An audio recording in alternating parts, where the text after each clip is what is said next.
യഹോവയ്ക്കായി കാത്തിരിക്കുക, അവൻ നമ്മെ ശക്തി, അത് വേറൊരു വാക്യമാ, അവന് വേണ്ടി നാം കാത്തിരിക്കുമ്പോൾ അവൻ നമ്മെ ശാന്തമായി നടത്തുന്ന ഒരു പിതാവാണ്. അനുഭവത്തിന്റെ ആഴത്തിൽ ഞാനിവിടെ ഒരിക്കൽ പോലും ഒരു സാക്ഷ്യം പറയാറില്ലാത്തയാളാണ്. അനുഭവങ്ങൾ ഒരിക്കലും പ്രസംഗത്തിൽ മിക്സ് ചെയ്യാൻ പരിശ്രമിക്കാറില്ല. അനുഭവങ്ങൾ ഭയങ്കരമായിട്ടുണ്ട്. ദൈവം അത്ഭുതകരമായി നടത്തിയതും, ദൈവത്തിന്റെ ആ നൂലെ കെട്ടി ഇറക്കി തരുമെന്നൊക്കെ ഒരു ക്വസ്റ്റ്യൻ ഇല്ലേ മലയാളികളുടെ ഇടയിൽ? നിശ്ചയമായും ഉണ്ട്. നൂലും ഇറക്കിത്തരലും എല്ലാം ഞാൻ കണ്ടിട്ടുള്ളയാളാണ്.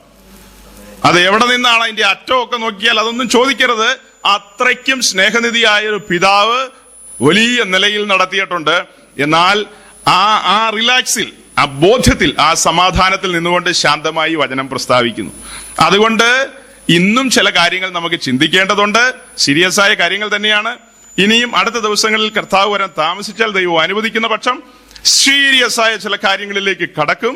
അതിനു മുമ്പ് ചില ചാർട്ടുകളും കാര്യങ്ങളും ഒക്കെ നിങ്ങളെ കാണിക്കേണ്ടതുണ്ട്. ഗൗരവമായ കാര്യങ്ങളിലേക്ക് പോകുന്നതിന് മുൻപുള്ള ഒരു പകലാണിത്. കഴിഞ്ഞ ദിവസങ്ങളെല്ലാം നമ്മുടെ ചിന്തയുടെ വിഷയം എന്ന് പറയുന്നത് തന്നെ ഞാൻ എൻ്റെ സഭയെ പണിയുമെന്നുള്ളതാണ്. ഈ വിഷയം പ്രസംഗിക്കുമ്പോൾ തന്നെ ഓട്ടോമാറ്റിക്കലി ടെസ്റ്റിംഗ് ഉണ്ട്, എന്ന് പറഞ്ഞാൽ പരിശോധനയുണ്ട്. പ്രസംഗിക്കുന്ന എന്നോടും ഇത് കണ്ടക്ട് ചെയ്യുന്ന ആളുകളോടും എല്ലാം ഉള്ള ബന്ധത്തിൽ പരിശോധന ദൈവം അയക്കും.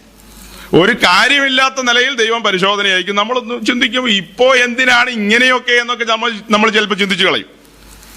അതായത് ഇപ്പോൾ നമ്മളിവിടെ താഴെ കൂടിയിരിക്കുമ്പോൾ തന്നെ മുകളിലും അനേക പ്രിയപ്പെട്ടവർ കൂടിയിരുന്ന് ദൈവവചനം കേൾക്കാനായിട്ട് എന്നുള്ള നിലയിൽ അവരും കൂടിയിരിപ്പുണ്ട്. അവിടെ ആളുകൾ ഒത്തിരി വരുന്നു. ഇവിടെ അത്ര ആള് കണ്ടില്ലെങ്കിൽ ചിലപ്പോൾ നമുക്ക് തോന്നിക്കളയും. നമ്മുടെ തുടക്കത്തിലുള്ള ആ ആദ്യത്തെ ഈ ഞാൻ എൻ്റെ സഭയെ പണിയുമെന്നുള്ള വിഷയത്തോടുള്ള ബന്ധത്തിൽ രണ്ട് കാര്യം വളരെ സൂക്ഷ്മതയോടെ പറഞ്ഞിരുന്നു. ആ സൂക്ഷ്മതയിൽ തന്നെ ഇന്ന് ഞാൻ നിൽക്കുന്നത്. ഒന്ന്, ഈ പണിയുമ്പോൾ കയ്യിൽ തൂക്കുകട്ട വേണം. രണ്ട്, അളവുനൂൽ വേണം. ഈ തൂക്കുകട്ടയും അളവുനൂലും പിടിച്ചൊരുത്തൻ പണിയാൻ നിൽക്കുന്നത് കണ്ടാൽ ആളുകൾ അങ്ങനെ അങ്ങ് അടുക്കില്ല. അധികം ആളുകൾ വേഗത്തിൽ എന്ത് ചെയ്യത്തില്ല, അങ്ങ് അടുക്കത്തില്ല. അപ്പൊ തൂക്കുകട്ടയും അളവുനൂലുമായിട്ട് നിൽക്കുമ്പോൾ അങ്ങനെ തന്നെ എത്ര ദിവസം നിൽക്കുമെന്നും തമ്പുരാൻ പരിശോധിക്കും. അത് പ്രസംഗിക്കുന്ന പുള്ളിയും നടത്തിപ്പുകാരനെയും കേൾക്കാൻ വരുന്നവരെയും ഒക്കെ പരിശോധിക്കും. ആദ്യം പറഞ്ഞപ്പോ എല്ലാവർക്കും ഒരു ആശ്വാസമായി, പ്രസംഗിക്കുന്നവനെയും നടത്തിപ്പുകാരെന്ന്. കേൾക്കാൻ വരുന്ന പുള്ളികളെയും ടെസ്റ്റ് ചെയ്യും. പുസ്തകം പഠിപ്പിക്കുന്നത് രണ്ട് പാതയെ കുറിച്ചാണ്. ഒന്ന് ഇടുക്കമുള്ള പാതയും മറ്റൊന്ന് വിശാലമായ പാതയും. അപ്പൊ ഈ വിശാലമായ പാതയിലൂടെ വളരെ കുറച്ചു പേരും, ഇടുക്കമുള്ള പാതയിലൂടെ തിരിഞ്ഞു പോയോന്നൊന്നും നോക്കണ്ടേ, കേട്ട കാര്യങ്ങളിൽ ഒരു തിരിവ് സംഭവിച്ചോന്ന് ഇടയ്ക്ക് ഞാനും ഒന്ന് ടെസ്റ്റ് ചെയ്യും. അപ്പൊ ഇടുക്കമുള്ള പാതയിലൂടെ ഒരു മൈനോറിറ്റിയെ വരുന്നുള്ളൂ. അഥവാ വിശാലമായ പാതയിലൂടെ ഒരു മെജോറിറ്റി പോകുന്നു, വരുന്നു. പാത വിശാലമായതുകൊണ്ട് പോകുന്നു, വരുന്നു. അങ്ങോട്ടും ഇങ്ങോട്ടും 8 ലൈൻ അല്ലയോ, സർവീസ് റോഡും കിടക്കുന്നു. അപ്പൊ വിശാലമായ പാതയിലൂടെ ധാരാളം പേർ സഞ്ചരിക്കുമ്പോൾ നമ്മളുടെ കുറിവാക്യം, ഇപ്പോഴല്ല നേരത്തെ നമ്മുടെ കുറിവാക്യം എന്നാ? സൈന്യങ്ങളുടെ യഹോവേ, ആ തിരുനിവാസം തന്നെ, ഈ തിരുനിവാസവും ഇത് തന്നെ. നമ്മൾ ഇനിയും എന്നും എപ്പോ പ്രസംഗിച്ചാലും ഇതൊക്കെ പറഞ്ഞു വരുമ്പോ വന്ന് തന്റെ സഭ എന്ന മർമ്മത്തിൽ അവസാനിക്കും. സഭയുടെ നാഥനും ആ സഭ എന്നുള്ള വിഷയത്തിൽ ആഴത്തിൽ അവൻ വെളിപ്പെടും. അവിടെ ഈ കാര്യങ്ങളല്ലാതെ നമുക്ക് വേറെ ഒന്നും പറയാനില്ല. അപ്പോൾ സൂചന എന്താണ്? ടെസ്റ്റിങ്ങുകൾ കടന്നു വരാം. അപ്പോൾ ആരും മുൻപിലില്ലേലും ഞാൻ ഈ തൂക്കുകട്ടയും നൂലുമായിട്ട് നിൽക്കും. അത് പരിശോധന കനത്തതാ. ഇപ്പൊ ഞാന് പ്രിയ സഹോദരനോട് എന്നെ അദ്ദേഹം ഇവിടെ ഡ്രോപ്പ് ചെയ്തു. ഓട്ടോറിക്ഷകൾ ഇന്ന് സമരമാ പ്രിയരെ. പ്രിയപ്പെട്ടവൻ എന്നെ സ്റ്റേഷനിൽ വന്ന് ഞങ്ങളെ ഒരുമിച്ച് സ്റ്റേഷനിൽ നിന്ന് വേഗം കൊണ്ടുവന്ന് അവിടെ നിന്ന് പിക്ക് ചെയ്ത് ഇവിടെ കൊണ്ടുവന്നു. കാരണം നിങ്ങൾ വളരെ ജാഗ്രതയോടും ആവലോടും വന്നിരിക്കുകയാണ്. ഞങ്ങളെങ്ങാനും താമസിച്ചു പോയാൽ നിങ്ങൾക്ക് വചനം കേൾക്കാനുള്ളതും ഡിലേ ആകും. വചനത്തോടുള്ള നിങ്ങളുടെ ആ ദാഹം നിമിത്തം അദ്ദേഹം എന്നെ വേഗം ഇവിടെ എത്തിച്ചു.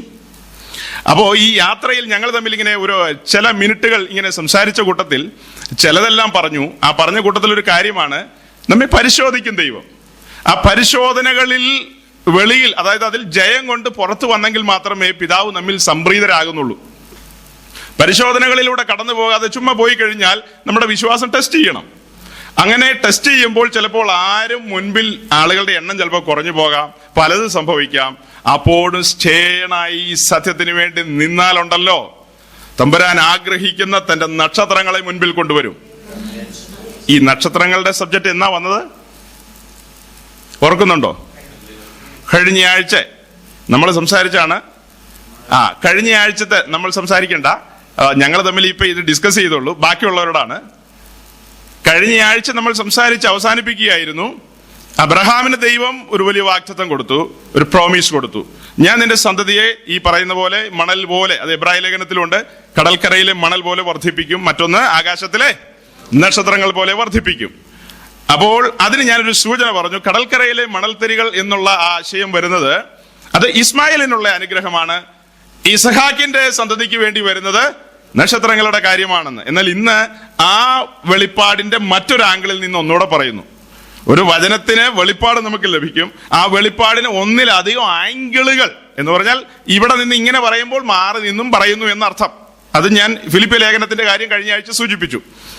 കടൽക്കരയിലെ മണൽ പോലെ എന്നുള്ളത് പഴയ നിയമ ഇസ്രായേലിന് കൊടുത്ത വാഗ്ദത്തമാണ്. ഈ ഭൂമിയും ഭൂമിയിലെ മണൽപ്പരപ്പും ഈ ഭൂമിയിലെ സംവിധാനവും ഒക്കെ ഓൾഡ് ടെസ്റ്റ്മെന്റ് ഇസ്രായേലിന് വേണ്ടി കൊടുത്തതാണ്, കനാൻ. എന്നാൽ ആകാശത്തിലെ നക്ഷത്രങ്ങളെ കുറിച്ചുള്ള കാര്യം പറയുമ്പോൾ അത് ന്യൂ ടെസ്റ്റ്മെന്റ് ഇസ്രായേലായ സഭയോടുള്ള ബന്ധത്തിലുള്ള വാഗ്ദത്തമാണ്. നിന്നാൽ സകല ജാതികളും, മനസ്സിലാകുന്നുണ്ടോ? അബ്രഹാമിന് കൊടുത്തു വാഗ്ദത്തം, നിന്റെ മകനായ ഇസ്ഹാക്കിൽ നിന്നൊരു ജനതതി, ഒരു ജനക്കൂട്ടം, ഒരു ജനവർഗം പുറപ്പെട്ടു വരും. അവർക്ക് ഞാൻ നിന്നോട് നമ്മൾ തമ്മിലുള്ള ബന്ധമനുസരിച്ചുള്ള വാഗ്ദത്തം, ഈ ഭൂമിയിലെ ഏറ്റവും മനോഹരമായ ഭൂപരപ്പായ കനാൻ ഞാൻ അവർക്ക് കൊടുക്കും. കനാനിന്റെ പ്രത്യേകത എന്താണ്? പാലും തേനും ഒഴുകുന്ന കനാൻ ഞാൻ അവർക്ക് കൊടുക്കും. എന്നാൽ നിന്റെ മകനായ ദാവീദിന്റെ സന്തതിയായ യേശു ക്രിസ്തു മൂലം ദൈവ കുടുംബത്തിൽ ജനിക്കുന്ന പുതിയ നിയമത്തിന്റെ ഭക്തന്മാരായ സകലർക്കും വേണ്ടിയുള്ള വാഗ്ദത്തം വരുന്ന വാഗ്ദത്തം ഏതാണ്? അവർ ആകാശത്തിലെ നക്ഷത്രങ്ങളെ പോലെ എന്ത് ചെയ്യും? ശോഭിക്കും. ജയിക്കുന്നവന് ഞാൻ ഉദയ നക്ഷത്രം കൊടുക്കും. ജയിക്കുന്നവന് ഞാൻ ഉദയ നക്ഷത്രം ആരാണ്? യേശു ക്രിസ്തു തന്നെ. ആ നക്ഷത്രത്തെ പോലെ നാമും ശോഭയുള്ള നക്ഷത്രങ്ങളാകും. അങ്ങനെ പറയുമ്പോഴും എന്തിനും ഡ്യൂപ്ലിക്കേറ്റ് അടിച്ചിറക്കും കുന്നംകുളംകാര്. കുന്നംകുളംകാരെങ്കിലും ഇവിടെ ഉണ്ടോ? തമ്പുരാനെ, കുന്നംകുളംകാരും അവരുടെ വല്യപ്പന്മാരാണ് ശിവകാശിക്കാര്. കുന്നംകുളംകാര് അനിയന്മാര്, അവരാരാ? ചേട്ടന്മാര്. അവരെ വെല്ലാൻ പറ്റിയ പുള്ളികളെ വേറെ ഏതെങ്കിലും ഉലകത്തിലെ എല്ലാ പേരും എനിക്കറിയില്ല. അപ്പോ ഈ പറയപ്പെട്ട നിലയിലുള്ള നക്ഷത്രങ്ങൾക്ക് എല്ലാം ഡ്യൂപ്ലിക്കേറ്റ് നക്ഷത്രമുണ്ട്. അതിന് യൂദാ പറയുന്നത് ഈ പുള്ളികളെ എന്ത് നക്ഷത്രം എന്നാ? വായിച്ചു നോക്കാം യൂദായുടെ ലേഖനം. ആകെ ഒരു അധ്യായം ഉള്ളൂല്ലോ. അതിന്റെ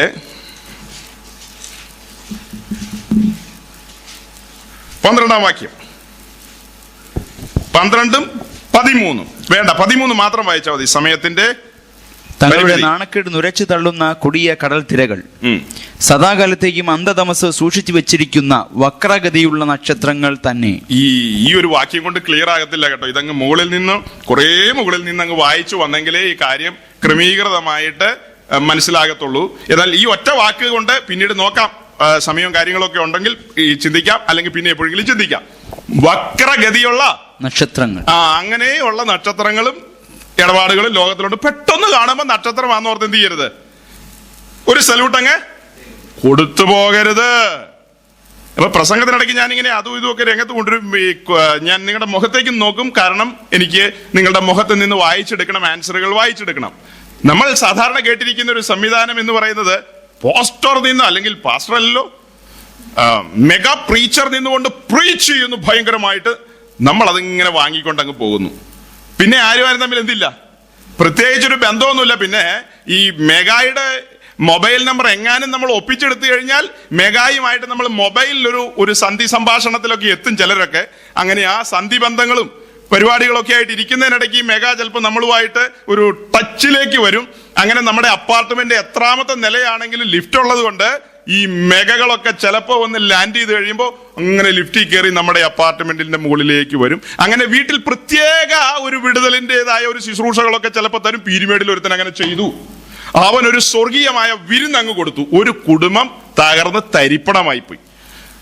ഒത്തിരി നിലകളില്ല പീരിമേഡിലായതുകൊണ്ട്, അവിടെ അങ്ങനെ നിലകളൊന്നുമില്ല. താഴ്ന്ന നിലയിൽ തന്നെ നിന്നുകൊണ്ട് ആശാൻ ഈ സ്വർഗീയ വിരുന്ന് കൊടുത്തയാൾ എന്ത് ചെയ്തു? നന്നായിട്ട് അങ്ങ് കൊടുത്തു. അപ്പോൾ അങ്ങനെ ആ ദേശത്ത് തന്നെ ദൈവനാമം നന്നായിട്ട് ദുഷിക്കപ്പെട്ടു. ഒരു കുടുംബം അങ്ങ് കലങ്ങി രണ്ടായിന്ന്. പിന്നെ കൃപയാൽ കുടുംബ കോടതികളിൽ കേസുകൾ കെട്ടിക്കിടക്കുന്നതിന്റെ പേരിൽ ജഡ്ജി പറഞ്ഞു തൽക്കാലത്തേക്ക് കണ്ണടച്ച് പോട്ടെ, കൂട്ടിക്കൊണ്ട് പോന്ന് പറഞ്ഞ് അങ്ങനെ അങ്ങ് കൂട്ടിക്കൊണ്ട് പോയെന്ന് മാത്രം. ഇനി അവന്റെ ഉള്ളിൽ ഇനി എന്തൊക്കെ ഇരിക്കുന്നതെന്ന് ആർക്കും അറിയത്തില്ല. അങ്ങനെ അനേകർ ഈ ദിവസങ്ങളിൽ ഇങ്ങനത്തെ വിടുതലും കൊടുക്കുന്നുണ്ട്. ഇന്ന് നമുക്ക് ചില വിടുതലുകളെ കുറിച്ച് ചിന്തിക്കണം.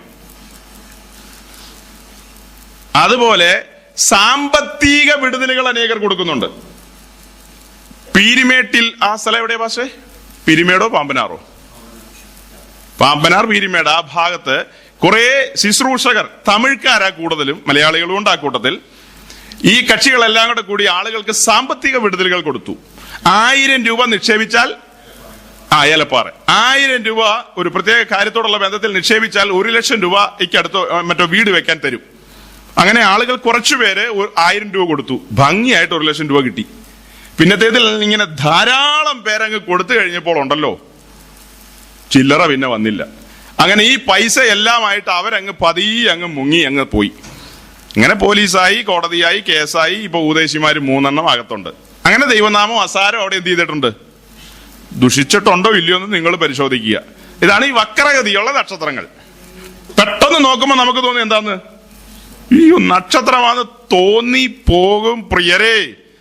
അങ്ങനെ അതിന് വചനത്തിലേക്കൊന്നും പോകണ്ട, നമ്മുടെ വല്യപ്പന്മാര് പറഞ്ഞ കാര്യത്തിലേക്ക് അങ്ങ് പോയാ മതി. എന്താണെന്നറിയാവോ? മിന്നുന്നതൊന്നും. ഞാൻ 10ാം ക്ലാസ്സിൽ പഠിച്ചപ്പോ ഏതോ ഒരു ആങ്കൊച്ചാണോ പെങ്കൊച്ചാണോ എന്റെ ഓട്ടോഗ്രാഫിൽ എഴുതി തന്നതാ. അന്ന് അങ്ങനെയുള്ള കുറച്ച് വാക്കുകളെ അറിയത്തുള്ളൂ. എന്ത് മിന്നുന്നതൊന്നും? എന്തറിഞ്ഞിട്ട് എഴുതിയതാന്ന് എനിക്കറിയത്തില്ല. പക്ഷെ ജീവിതത്തിൽ അത് പ്രായോഗികമായി ഫലത്തിൽ വന്നു. പലതും മിന്നുന്നതാന്ന് ഞാൻ ധരിച്ചു. കാലക്രമത്തിൽ മനസ്സിലായി ഇതൊന്നും ഒന്നുമല്ലെന്ന് മനസ്സിലായി. അത് പറഞ്ഞപ്പോൾ വെളിപ്പാട് പുസ്തകം നമ്മുടെ പ്രസംഗത്തിന്റെയിലേക്ക് കടക്കുന്നതിന് മുമ്പ് ഇതൊരു ആമുഖത്തില്ല, നല്ല ആമുഖങ്ങളാണ് വരുന്നത്. അതുകൊണ്ട് ആമുഖത്തിൽ ഇച്ചിരി ഇറങ്ങി നിൽക്കാം. 6-ാം അധ്യായത്തിന്റെ 2-ാം വാക്യം.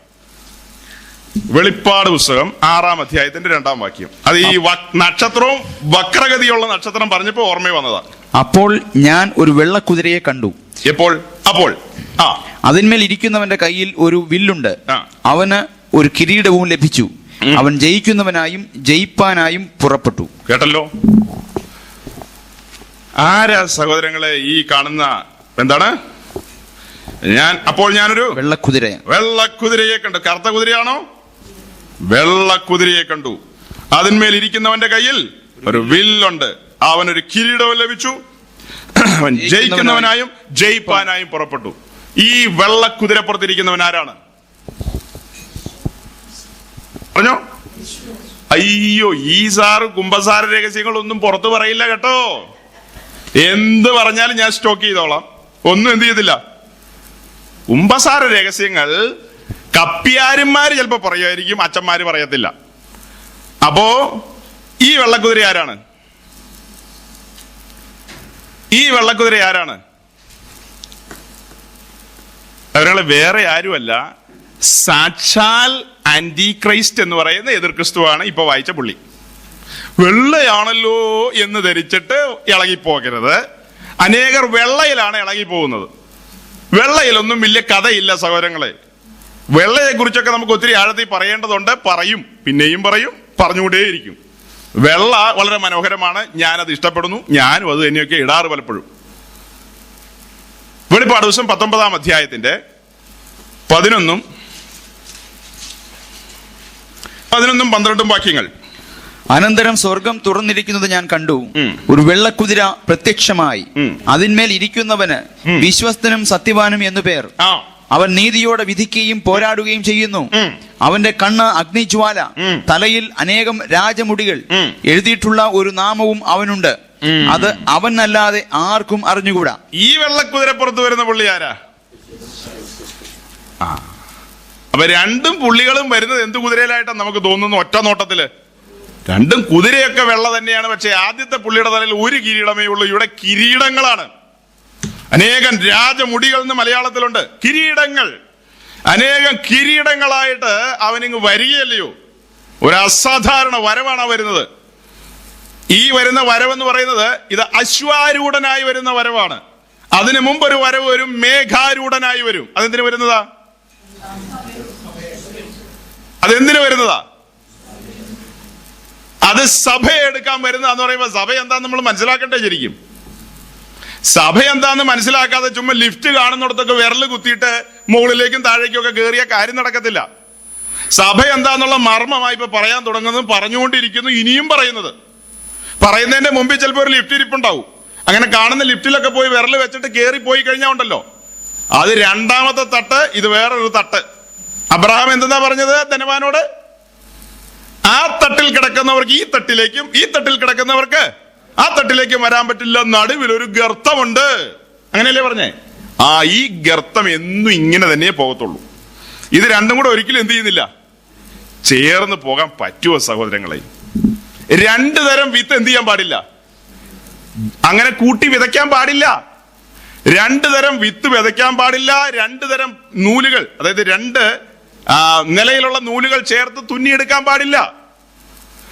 അങ്ങനെ ഒരു പ്രിൻസിപ്പിൾ ഉള്ള ദൈവമാണ് നമ്മുടെ ദൈവം. നമുക്ക് പ്രത്യേകിച്ച് പ്രിൻസിപ്പിൾ ഇല്ലെങ്കിലും ദൈവം പ്രിൻസിപ്പിൾ അഥവാ തത്വം വിട്ട് ഇത് ചെയ്യുന്നില്ല, വ്യവസ്ഥ വിട്ട് ഇറങ്ങുന്ന ദൈവമല്ല. അതുകൊണ്ട് സകല നിലകളിലും നാം ജാഗ്രതയുള്ളവരാകണം. ഇന്ന് നിങ്ങളുടെ കണ്ണുകൾക്കും ഹൃദയത്തിനും ഒക്കെ ആശ്വാസം കിട്ടുമാറ് ഒരു സ്ക്രീനും ഒരു പ്രൊജക്ടറും ഞങ്ങൾ സംഘടിപ്പിക്കാൻ പരിശ്രമിച്ചിരുന്നു. തൽക്കാലത്തേക്ക് അതിന് ഒരു സാവകാശം കിട്ടിയില്ല. നെക്സ്റ്റ് വരവിൽ നമ്മൾ അത് കൊണ്ടുവരും. ഇങ്ങനെ ഈ സൈഡിൽ അങ്ങ് വെക്കും. ഒരു 20-25 മിനിറ്റ് കാര്യങ്ങൾ നിങ്ങളെ കാണിക്കും. ചില കാര്യങ്ങൾ പ്രസംഗത്തിനിടയ്ക്ക് തന്നെ കാര്യങ്ങൾ അതിങ്ങനെ കാണുമ്പോൾ തന്നെ നമ്മൾ ഇങ്ങനെ നിന്ന് പറഞ്ഞുകൊണ്ടിരിക്കും. അപ്പൊ അതെല്ലാം നിങ്ങൾ കണ്ടു കഴിയുമ്പോൾ നിങ്ങൾ തന്നെ വിലയിരുത്തുക, ഇവൻ ഏത് കുതിരപ്പുറത്ത് വരുന്നവനാണെന്നുള്ളത് വിലയിരുത്തണം. വിലയിരുത്തില്ലെങ്കിൽ നഷ്ടം നമുക്ക് മാത്രം. നമ്മുടെ മരണത്തോടുള്ള ബന്ധത്തിലെ നഷ്ടം നമുക്ക് മാത്രം എന്നുള്ള സത്യം തിരിച്ചറിയുക. നാം നമ്മുടെ മരണത്തോടുള്ള ബന്ധത്തിൽ സംഭവിക്കുന്ന ജയമാണോ പരാജയമാണോ, ആത്യന്തികമായതിന്റെ ലാഭം മുഴുവൻ ആർക്കാ? നമുക്ക് മാത്രം.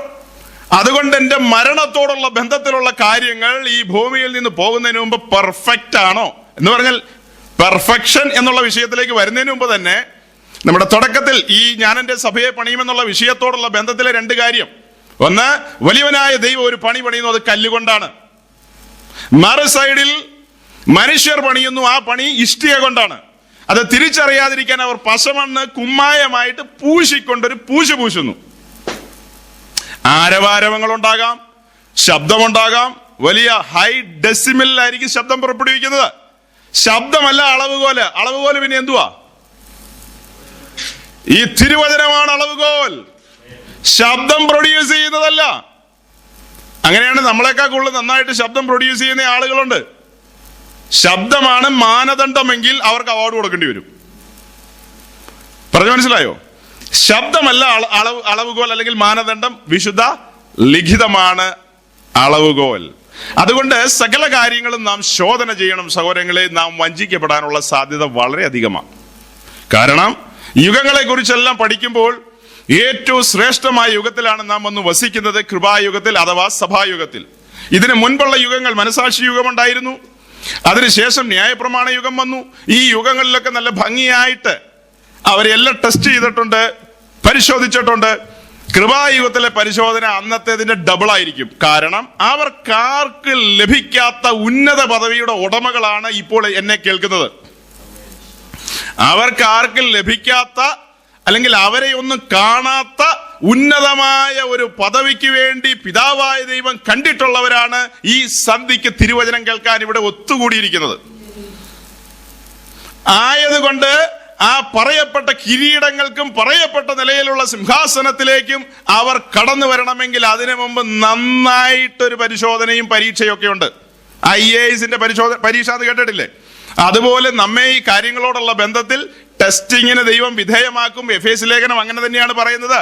ഉപദേശത്തിന്റെ ഓരോ കാറ്റിനാൽ, അതായത് ഉപദേശത്തിന്റെ ഓരോ കാറ്റുകൾ തമ്പുരാൻ തന്നെ അനുവദിക്കും അടിക്കാൻ. അപ്പോ ആ അടിക്കുന്ന കാറ്റുകളിൽ നാം അലഞ്ഞുഴലാതിരിക്കണമെങ്കിൽ നാം എന്ത് ചെയ്യണം? ആ വാക്യം വായിച്ച പെട്ടെന്ന് അതിങ്ങനെ ഞാൻ പറയുന്ന പോലെ പറയാൻ പറ്റില്ല, നോക്കുവൊന്നും വേണ്ട, ഇങ്ങനെ അങ്ങ് കേട്ടാ മതി. അതായത് നമുക്ക് ചിരപരിചിതമായ വാക്യമാണ്. ഉപദേശത്തിന്റെ ഓരോരോ കാറ്റുകൾ ഇങ്ങനെ കടന്നു വരുമ്പോൾ അതിൽ അലഞ്ഞുഴലാതിരിക്കണമെങ്കിൽ നാം ശിശുക്കളായിരിക്കരുത്. ഓക്കെ, നാം ശിശുക്കളാകാതെ ആത്മീകത്തിൽ വളർന്നു വരുമ്പോൾ കാറ്റ് വരട്ടെ, കോള് വരട്ടെ, അത് നമ്മൾ 2-ാമത്തെ ആഴ്ച പറഞ്ഞു കഴിഞ്ഞു. കൊടുങ്കാറ്റടിക്കട്ടെ, പേമാരി വരട്ടെ, അലമാലകളോ തിരമാലകളോ ആർത്തിരമ്പട്ടെ, പടകിൽ നമ്മുടെ യജമാനനായ കർത്താവ് ശാന്തമായി ഉറങ്ങുന്നു. കൂടെ കയറി ഉറങ്ങും. ആരെങ്കിലും മുകളിൽ ചവിട്ടിയാലോ താഴെ ചവിട്ടിയാലോ ഒച്ച വെച്ചാലോ ബഹളം വെച്ചാലോ ഭിത്തി അനങ്ങിയാലോ ഒന്നും നാം പേടിക്കത്തില്ല. പേടിക്കോ? പേടിക്കരുത്. കാരണം ഞാൻ എന്റെ സഭയെ പണിയുമെന്ന് പറഞ്ഞവൻ ജീവിച്ചിരിക്കുകയല്ലയോ? അവൻ പണിയും. അവന്റെ പണിയിൽ നാം കൈ കടത്തരുതെന്ന് മാത്രം. ആ പെരുന്തച്ഛൻ പണിയുമ്പോൾ അതിന് ഉപദേശം പറഞ്ഞു കൊടുക്കാനോ ആലോചന പറഞ്ഞു കൊടുക്കാനോ ബുദ്ധി പറഞ്ഞു കൊടുക്കാനോ ഒന്നും നാം അശേഷം അസാരം എന്ത് ചെയ്യരുത്, പരിശ്രമിക്കരുത്. വിശ്രമിക്കുക. അതാണ് യെശയ്യാവ് പറയുന്നത്, വിശ്രമിക്കുന്നതിലും ആശ്രയിക്കുന്നതിലുമല്ലോ ഇസ്രായേലിന്റെ ബലം. വിശ്രമിക്കുന്നതിലും ആശ്രയിക്കുന്നതിലുമല്ലോ ഇസ്രായേലിന്റെ ബലം. യെശയ്യാവ് 30:15 പറഞ്ഞത്. അപ്പോൾ വിശ്രമിക്കുക, ക്രിസ്തുവിൽ വിശ്രമിക്കുക, ശാന്തമാകുക, റിലാക്സ് ചെയ്തേക്കുക. നമ്മുടെ കൂട്ടുവേലക്കാരൻ ആരാണെന്ന് മനസ്സിലാക്കുക. കൊരിന്ത്യർ ലേഖനത്തിൽ പറയുന്നുണ്ട്, അവൻ നമ്മുടെ കൊരിന്ത്യർ ലേഖനം 1 കൊരിന്ത്യർ 3:9 ഒന്ന് വായിച്ചേ.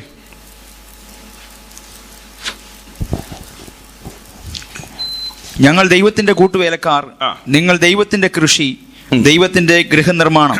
അതായത് ശുശ്രൂഷകരായ ഞങ്ങൾ ദൈവത്തിന്റെ കൂട്ടുവേലക്കാരാണ്. കോവർക്കേഴ്സ് ടെൻഷൻ അടിക്കാൻ പാടില്ല. കൂട്ടുവേലക്കാരായ ഞങ്ങളോടുള്ള ബന്ധത്തിൽ, ശുശ്രൂഷകരോടുള്ള ബന്ധത്തിൽ ഞങ്ങൾ എന്തിന് ടെൻഷൻ അടിക്കുന്നു? ഞങ്ങളുടെ കോവർക്കർ ആരാ? ദൈവത്തിന്റെ പരിശുദ്ധാത്മാവ് സഭ പണിയുന്നു. യേശു പറയുന്നു, ഞാൻ എന്റെ സഭയെ പണിയുമെന്ന്. അപ്പോൾ എന്നോടുള്ള ബന്ധത്തിൽ ഞാൻ ആ പരിശുദ്ധാത്മാവിന്റെ കൂട്ടുവേലക്കാരനായിട്ട് ഈ പണിയിൽ ചേർന്ന് നിൽക്കുമ്പോൾ എന്റെ ആവശ്യങ്ങൾ എന്നുള്ളൊരു സംഭവം ഇല്ല. വലിയ പങ്ക് ആളുകളും പറയാറുണ്ട് ആവശ്യങ്ങളെന്ന്. എന്താവശ്യം? ഈ കൂട്ടുവേലക്കാരിൽ, ഈ കോവർക്കറിൽ എല്ലാം ഉണ്ട്. പണത്തിന് പണമുണ്ട്, വിദ്യാഭ്യാസത്തിന് വിദ്യാഭ്യാസമുണ്ട്, ലാംഗ്വേജിന് ലാംഗ്വേജ് ഉണ്ട്, സകല കാര്യങ്ങളും കോവർക്കറിലുണ്ട്. പിന്നെ ഞാൻ എന്തിനു ടെൻഷൻ അടിക്കുന്നു?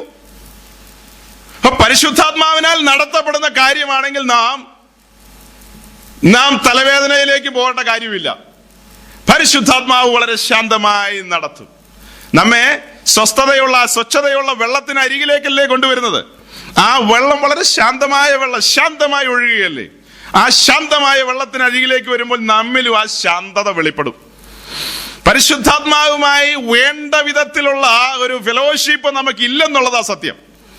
ആ കൂട്ടായ്മ, ഫെലോഷിപ്പ് അതിന്റെ നിലയിൽ നമ്മിലേക്ക് കടന്നു വരുന്നില്ല എന്ന കാരണത്താലാണ് നാം പല വിഷയത്തിലും ടെൻഷൻ അടിക്കുന്നത്. ശ്രദ്ധിച്ച് കേൾക്കണം. നാം പല വിഷയത്തോടുള്ള ബന്ധത്തിൽ ടെൻഷനില് ടെലിഫോൺ എടുക്കുന്നതും അവിടെ ഓടുന്നതും ഇവിടെ ഓടുന്നതും പലരെയും കാണാൻ ശ്രമിക്കുന്നതും പരിശ്രമിക്കുന്നതും, ഇതെല്ലാം അതിന്റെ പിന്നിലുള്ള ലക്ഷ്യം എന്താണെന്ന് ചോദിച്ചാൽ എന്താണ് ലക്ഷ്യം? എന്താണ് പ്രോബ്ലം? പരിശുദ്ധാത്മാവുമായി വേണ്ട വിധത്തിൽ ഒരു ഫെലോഷിപ്പ് ഇല്ല. അവൻ നല്ല ആശ്വാസപ്രദനല്ലയോ? നല്ല ആശ്വാസപ്രദനായ പരിശുദ്ധാത്മാവുമായിട്ട് ആഴമേറിയ ഒരു ബന്ധത്തിലേക്ക് നാം വന്നു കഴിഞ്ഞാൽ ആ നിപ്പ് കണ്ടാൽ തന്നെ അറിയാൻ പാടില്ല മുഖത്ത് ആ ചൈതന്യം, ആ മുഖത്തെ കോൺഫിഡൻസ് കണ്ടില്ലേ? കാരണം എന്താ? കോവർക്കർ കൂടെയുള്ളപ്പോ ഞാൻ അമേരിക്കയിലേക്കും ദുനിയാവിലേക്കൊക്കെ കത്തെഴുതിക്കൊണ്ടിരിക്കണോ? ഇന്ന് സകല പുള്ളികൾ കത്തെഴുതുക. ഒന്ന് രാജാക്കന്മാർ അല്ലല്ലോ, 2 രാജാക്കന്മാർ. കത്തെഴുതുന്നവരെല്ലാം 2 രാജാക്കന്മാരല്ല. 2 രാജാക്കന്മാർ 5-ാമത്തെ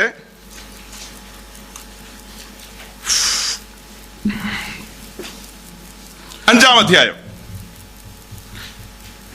2 Kings chapter 5 verse 20 മുതൽ 22 വരെ വായിക്കാം. അവൻ അവനെ വിട്ട് കുറെ ദൂരം പോയ ശേഷം ദൈവപുരുഷനായ എലീശയുടെ ബാല്യക്കാരൻ ഗേഹസി അരാമ്യൻ നയമാൻ കൊണ്ടുവന്നത് എന്റെ യജമാനൻ അവന്റെ കയ്യിൽ നിന്ന് വാങ്ങാതെ വിട്ടുകളഞ്ഞുവല്ലോ. യഹോവയാണ്, ഞാൻ അവന്റെ പിന്നാലെ ഓടിച്ചെന്ന് അവനോട് അല്പമെങ്കിലും വാങ്ങുമെന്ന് പറഞ്ഞു. ഒരു നിമിഷം, കോണ്ടസ്റ്റ് മനസ്സിലായോ? അരാമ്യനായ നയമാൻ എന്ന് പറയുന്ന സോൾജിയർ നല്ല ഭംഗിയായിട്ട് കുഷ്ഠത്തിലാണ്. ആളുടെ കുഷ്ഠം മാറാൻ വേണ്ടി പല പരിശ്രമങ്ങളും നടത്തിയെങ്കിലും കുഷ്ഠത്തിന് ഒരു മാറ്റവും വന്നില്ല. അപ്പോഴാണ് തന്റെ വീട്ടിൽ വേല ചെയ്യുന്ന ഒരു ഇസ്രായേൽക്കാരത്തി ബാല്യക്കാരത്തി പെൺകുട്ടി തനിക്കൊരു ബുദ്ധി ഉപദേശിച്ചു കൊടുത്തു. ഈ കാലഘട്ടത്തിൽ ബാല്യക്കാരത്തികളൊന്നും ബുദ്ധി ഉപദേശിക്കുന്നില്ലെന്ന് എനിക്ക് തോന്നുന്നത്.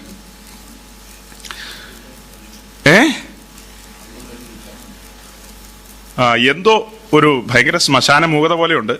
ബാല്യക്കാർ, അത് ബാല്യക്കാരി ആയിക്കൊള്ളട്ടെ കാരനായിക്കൊള്ളട്ടെ, ആരാണേലും ആർക്കും വേണ്ട വിധത്തിൽ എന്ത് കൊടുക്കുന്നില്ല, പ്രത്യേകിച്ച് ബുദ്ധിയൊന്നും. അവരാകെ കൊടുക്കുന്ന ബുദ്ധി ഇത്രേ ഉള്ളൂ. എറണാകുളത്ത് YMCA ഉണ്ട്, അല്ലെങ്കിൽ അവിടെ പിന്നെ അരൂരുണ്ട്, അല്ലെങ്കിൽ 10 അടിപ്പാലുണ്ട്, 8 അടിപ്പാലുണ്ട്, 9 അടിപ്പാലുണ്ട്, വഴി കൃത്യ സ്കെച്ച് വരച്ചു കൊടുക്കും. അതല്ല ബുദ്ധി ഉപദേശം, പ്ലീസ്, അതല്ല ബുദ്ധി ഉപദേശം. ബുദ്ധി ഉപദേശം എന്ന് പറഞ്ഞാൽ തിരുവഴുത്ത് നിന്റെ അകത്തുണ്ടെങ്കിൽ ഇത് പറഞ്ഞു കൊടുക്കുന്ന ബുദ്ധി ഉപദേശം. അല്ലാതെ അത് ബൈപ്പാസിൽ കൂടെ പോകണം, പിന്നെ ജംഗ്ഷനിൽ ഇറങ്ങണം, അവിടെ നിന്ന് 2 അടി പിന്നോട്ട് വെച്ചിട്ട് 1 അടി മുമ്പോട്ട് വെക്കണം, ഇങ്ങനെയൊന്നും അല്ല ബുദ്ധി പറഞ്ഞു കൊടുക്കേണ്ടത്. നീ അറിഞ്ഞ സത്യം ആ നയമാന് പറഞ്ഞു കൊടുക്കണം. എന്നിട്ട് പിന്നെ ആ കൂട്ടത്തിലൊരു കാര്യം കൂടെ ഉണ്ട്, ദൈവപുരുഷനായ ഏലീശയുണ്ട്. ദൈവപുരുഷനായ ഏലീശ ഉണ്ടെങ്കിൽ അവന്റെ അടുത്തേക്ക് പറഞ്ഞു കൊടുത്ത കാര്യം നടക്കും. ഇല്ലാത്ത ഏലീശമാരുടെ അടുത്തേക്ക് വിടുന്നതെങ്കിലും ഉണ്ടല്ലോ, തീർന്നെന്ന് കൂട്ടിയാ മതി. ഈ ഏലീശയ്ക്ക് പകരം ഗേഹസിയുടെ അടുത്തേക്ക് വിട്ടതെങ്കിൽ എങ്ങനെ ഇരിക്കും? ഏലീശ ദൈവത്തിന്റെ പുരുഷൻ, ദൈവപുരുഷൻ, സമ്മതിച്ചു. ദൈവപുരുഷനായ ഏലീശയോട് കൂടെ ഇരിക്കുന്ന ഗേഹസി പിന്നെ ആരുടെ പുരുഷനാ? സാത്താന്റെ പുരുഷനാ? ഹലോ, ദൈവപുരുഷനായ ഏലീശ, ദൈവത്തിന്റെ ദാസൻ. ആ ദാസന്റെ കൂടെ ദാസന് കൈക്ക് വെള്ളം ഒഴിച്ചു കൊടുത്ത് നാളത്തെ യജമാനനാകണ്ട ഈ ദാസൻ. ഏത് ദാസൻ? ഈ ഗേഹസി എന്ന് പറയുന്ന പുള്ളി. അവനെ അപ്പോയിന്റ് ചെയ്തിരിക്കുന്നു ആരാ? അല്ലെങ്കിൽ അവനെ നമ്മൾ എന്തെന്നാ വിളിക്കണ്ടേ? അവനൊരു ദൈവപുരുഷൻ തന്നെയാകട്ടോ, അവനൊരു ദൈവദാസനൊക്കെ തന്നെയാണ്. എന്നാൽ ബാക്കി വായിക്കും, എന്നിട്ട് നമ്മൾ കാര്യം പറയും. യഹോവയാണ് ഞാൻ അവന്റെ പിന്നാലെ ചെന്ന് ഓടിച്ചെന്ന് അവനോട് അല്പമെങ്കിലും വാങ്ങുമെന്ന് പറഞ്ഞു. അങ്ങനെ അവൻ യജമാനെ. ഒരു സെക്കൻഡ്, ഈ ഓട്ടോ, ഈ വെപ്രാളം, ഈ ചൊറിയിലൊക്കെ കാണുമ്പോ ചിന്തിച്ചു കൊള്ളണം, ഈ യജമാനായ ഏലീശ ചൊറിയുന്നൊന്നുമില്ല. ഇത് പറയുമ്പോ ഒരു കാര്യം ഇവിടെ പറയണ്ടേ. ഇവിടെയല്ല, റാന്നിക്ക് അടുത്തൊരു സ്ഥലത്ത് സ്ഥിരമായി ഗേഹസി ഒരു വീട്ടിൽ ഇങ്ങനെ വരാറുണ്ടായിരുന്നു. വളരെ സ്നേഹബന്ധങ്ങളുണ്ട്, പല നിലകളിലുള്ള സ്നേഹബന്ധങ്ങൾ ഉള്ളതുകൊണ്ട് എന്റെ പ്രിയ ഒരു സ്നേഹിതനായ കർത്താവിന്റെ ദാസന്റെ ഭാര്യ വീടാണത്. ആ വീട്, ഈ പറയപ്പെട്ട വീട്. അവിടെ ഗേഹസി പലപ്പോഴായിട്ടും വരുമ്പോൾ വളരെ നല്ല നിലയിലുള്ള ചായ കൊടുക്കാറുണ്ട്, പാലില്ലെങ്കിൽ കട്ടൻ കൊടുക്കാറുണ്ട്. എന്നാൽ ആ സ്നേഹത്തിൽ അവർ വളരെ എന്താ പറയാ, കട്ടനാണെങ്കിലോ പാലൊന്നോ അങ്ങനെയൊന്നുമില്ല, ഉള്ള വലിവാവൊന്നുമില്ല. കട്ടനാണേലും കുടിക്കും, പാലുണ്ടേലും കുടിക്കും. അങ്ങനെ വളരെ ഭംഗിയായിട്ട് പോകുമ്പോൾ അത്യാവശ്യം എന്തെങ്കിലുമൊക്കെ കൊടുക്കും. അവരുടെ ഹൃദയവിശാലത ഭയങ്കരമാണ്. അതുകൊണ്ട് അങ്ങ് എടുത്ത് പലതുമൊക്കെ കൊടുത്തു വിടും. ഒരു ദിവസം ആർക്കും ഗതികേട് സംഭവിക്കാം, ഏത് മനുഷ്യനും സംഭവിക്കാം. ഈ പ്രിയപ്പെട്ട കുടുംബത്തിലെ കഥാനായികയായ അമ്മാമ്മ, ഇദ്ദേഹം കയറി, ആ ടൈമുണ്ട്, അതിനൊരു ടൈമിംഗ് ഉണ്ട്, അദ്ദേഹത്തിന്റെ വരവിന്റെ മാസത്തിന്റെ ഒക്കെ ഒരു സമയമുണ്ട്. 1-ാം തീയതി 2-ാം തീയതി ഇങ്ങനെയൊക്കെ പറയുന്ന ചില ദിവസങ്ങളുണ്ടല്ലോ, അതുപോലെയൊക്കെ നോക്കി കൃത്യമാ. ഇത് സമയം തെറ്റി ഇദ്ദേഹം വന്നപ്പോൾ ഇവിടെ ഒന്നുമില്ല, യാതൊന്നുമില്ല. അപ്പോൾ പുള്ളിക്കാരി പറഞ്ഞു, എന്റെ പൊന്ന് ദൈവദാസനെ ഒന്നും തരാനില്ലല്ലോ എന്ന് പറഞ്ഞപ്പോ, ഇങ്ങനെ വർത്തമാനം എല്ലാം പറഞ്ഞെല്ലാം കഴിഞ്ഞപ്പോഴാ പറഞ്ഞത്. അദ്ദേഹം പറഞ്ഞു, ആ പൈസ വെക്കുന്ന ഒരു ഡപ്പയുണ്ടല്ലോ, ഒരു പാത്രം, ഈ ഒരു ചുമ്മാ പാത്രം, ഈ കണ്ട മുളക് പൊടിയോ മല്ലിപ്പൊടിയോ ഇടുന്ന പോലത്തെ ഒരു പ്ലാസ്റ്റിക് ഡപ്പ, അതിനകത്ത് ഈ പ്രായമുള്ള മാമ ചില്ലറ പൈസകൾ, കാശുകൾ, ചില്ലറകൾ എല്ലാം ഇങ്ങനെ ചുരുട്ടി കൂട്ടിയൊക്കെ അതിനകത്ത് ഇറക്കി ഇങ്ങനെ വെക്കും. അതിങ്ങനെ അടപ്പ് തുറന്നിട്ടാണ് അതിൽ നിന്ന് 1, 2, 3 എന്നൊക്കെ എടുത്ത് ഈ പറയപ്പെട്ട ഗേഹസിക്ക് കൊടുക്കാറ്. അന്നത്തെ ദിവസം ഒന്നുമില്ല എന്ന് പുള്ളിക്കാരി 2 തവണ പറഞ്ഞു. അപ്പോഴും പുള്ളി ചൊറിഞ്ഞുകൊണ്ട് നിൽക്കുന്നു, പോകുന്നില്ല. പിന്നീട് ഇതൊക്കെ ഇങ്ങനെ പറയാൻ കൊള്ളാവോന്ന് എനിക്കൊരു സന്ദേഹമുണ്ട്, വല്ലൊരു കേൾക്കുവോന്നും. സാരമില്ല, അടച്ചിട്ടിരിക്കുക വാതില്. അങ്ങനെ അടുത്ത സെക്കൻഡിൽ അദ്ദേഹം പറഞ്ഞു, അദ്ദേഹം തിരുവായി മൊഴിഞ്ഞു. എന്താ മൊഴിഞ്ഞെന്ന് വെച്ചാൽ, ആ അടുക്കളയിൽ ഇരിക്കുന്ന ആ ഡപ്പയൊന്ന് തുറന്നു നോക്ക്, വല്ല പൊടിച്ചില്ലറ. അപ്പൊ പറഞ്ഞു, പൊടിച്ചില്ലറേ ഉള്ളൂന്ന്, നോക്ക് ഉള്ളതെങ്കിൽ ഉള്ളതെന്ന്. ആ അമ്മാമ്മയുടെ വായിൽ നിന്ന് കേട്ട കാര്യം ഇപ്പൊ ഞാൻ 2ാമത്തെ വ്യക്തി എന്നുള്ള നിലയിൽ നേരിട്ടാ പറയുന്നത്.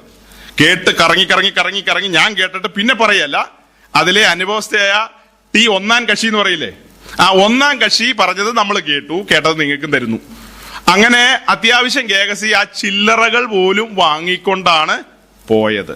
അപ്പൊ ഇവിടെ ഈ ഗേഹസി പറയുന്നത്, ഞാൻ ഇത് വാങ്ങും.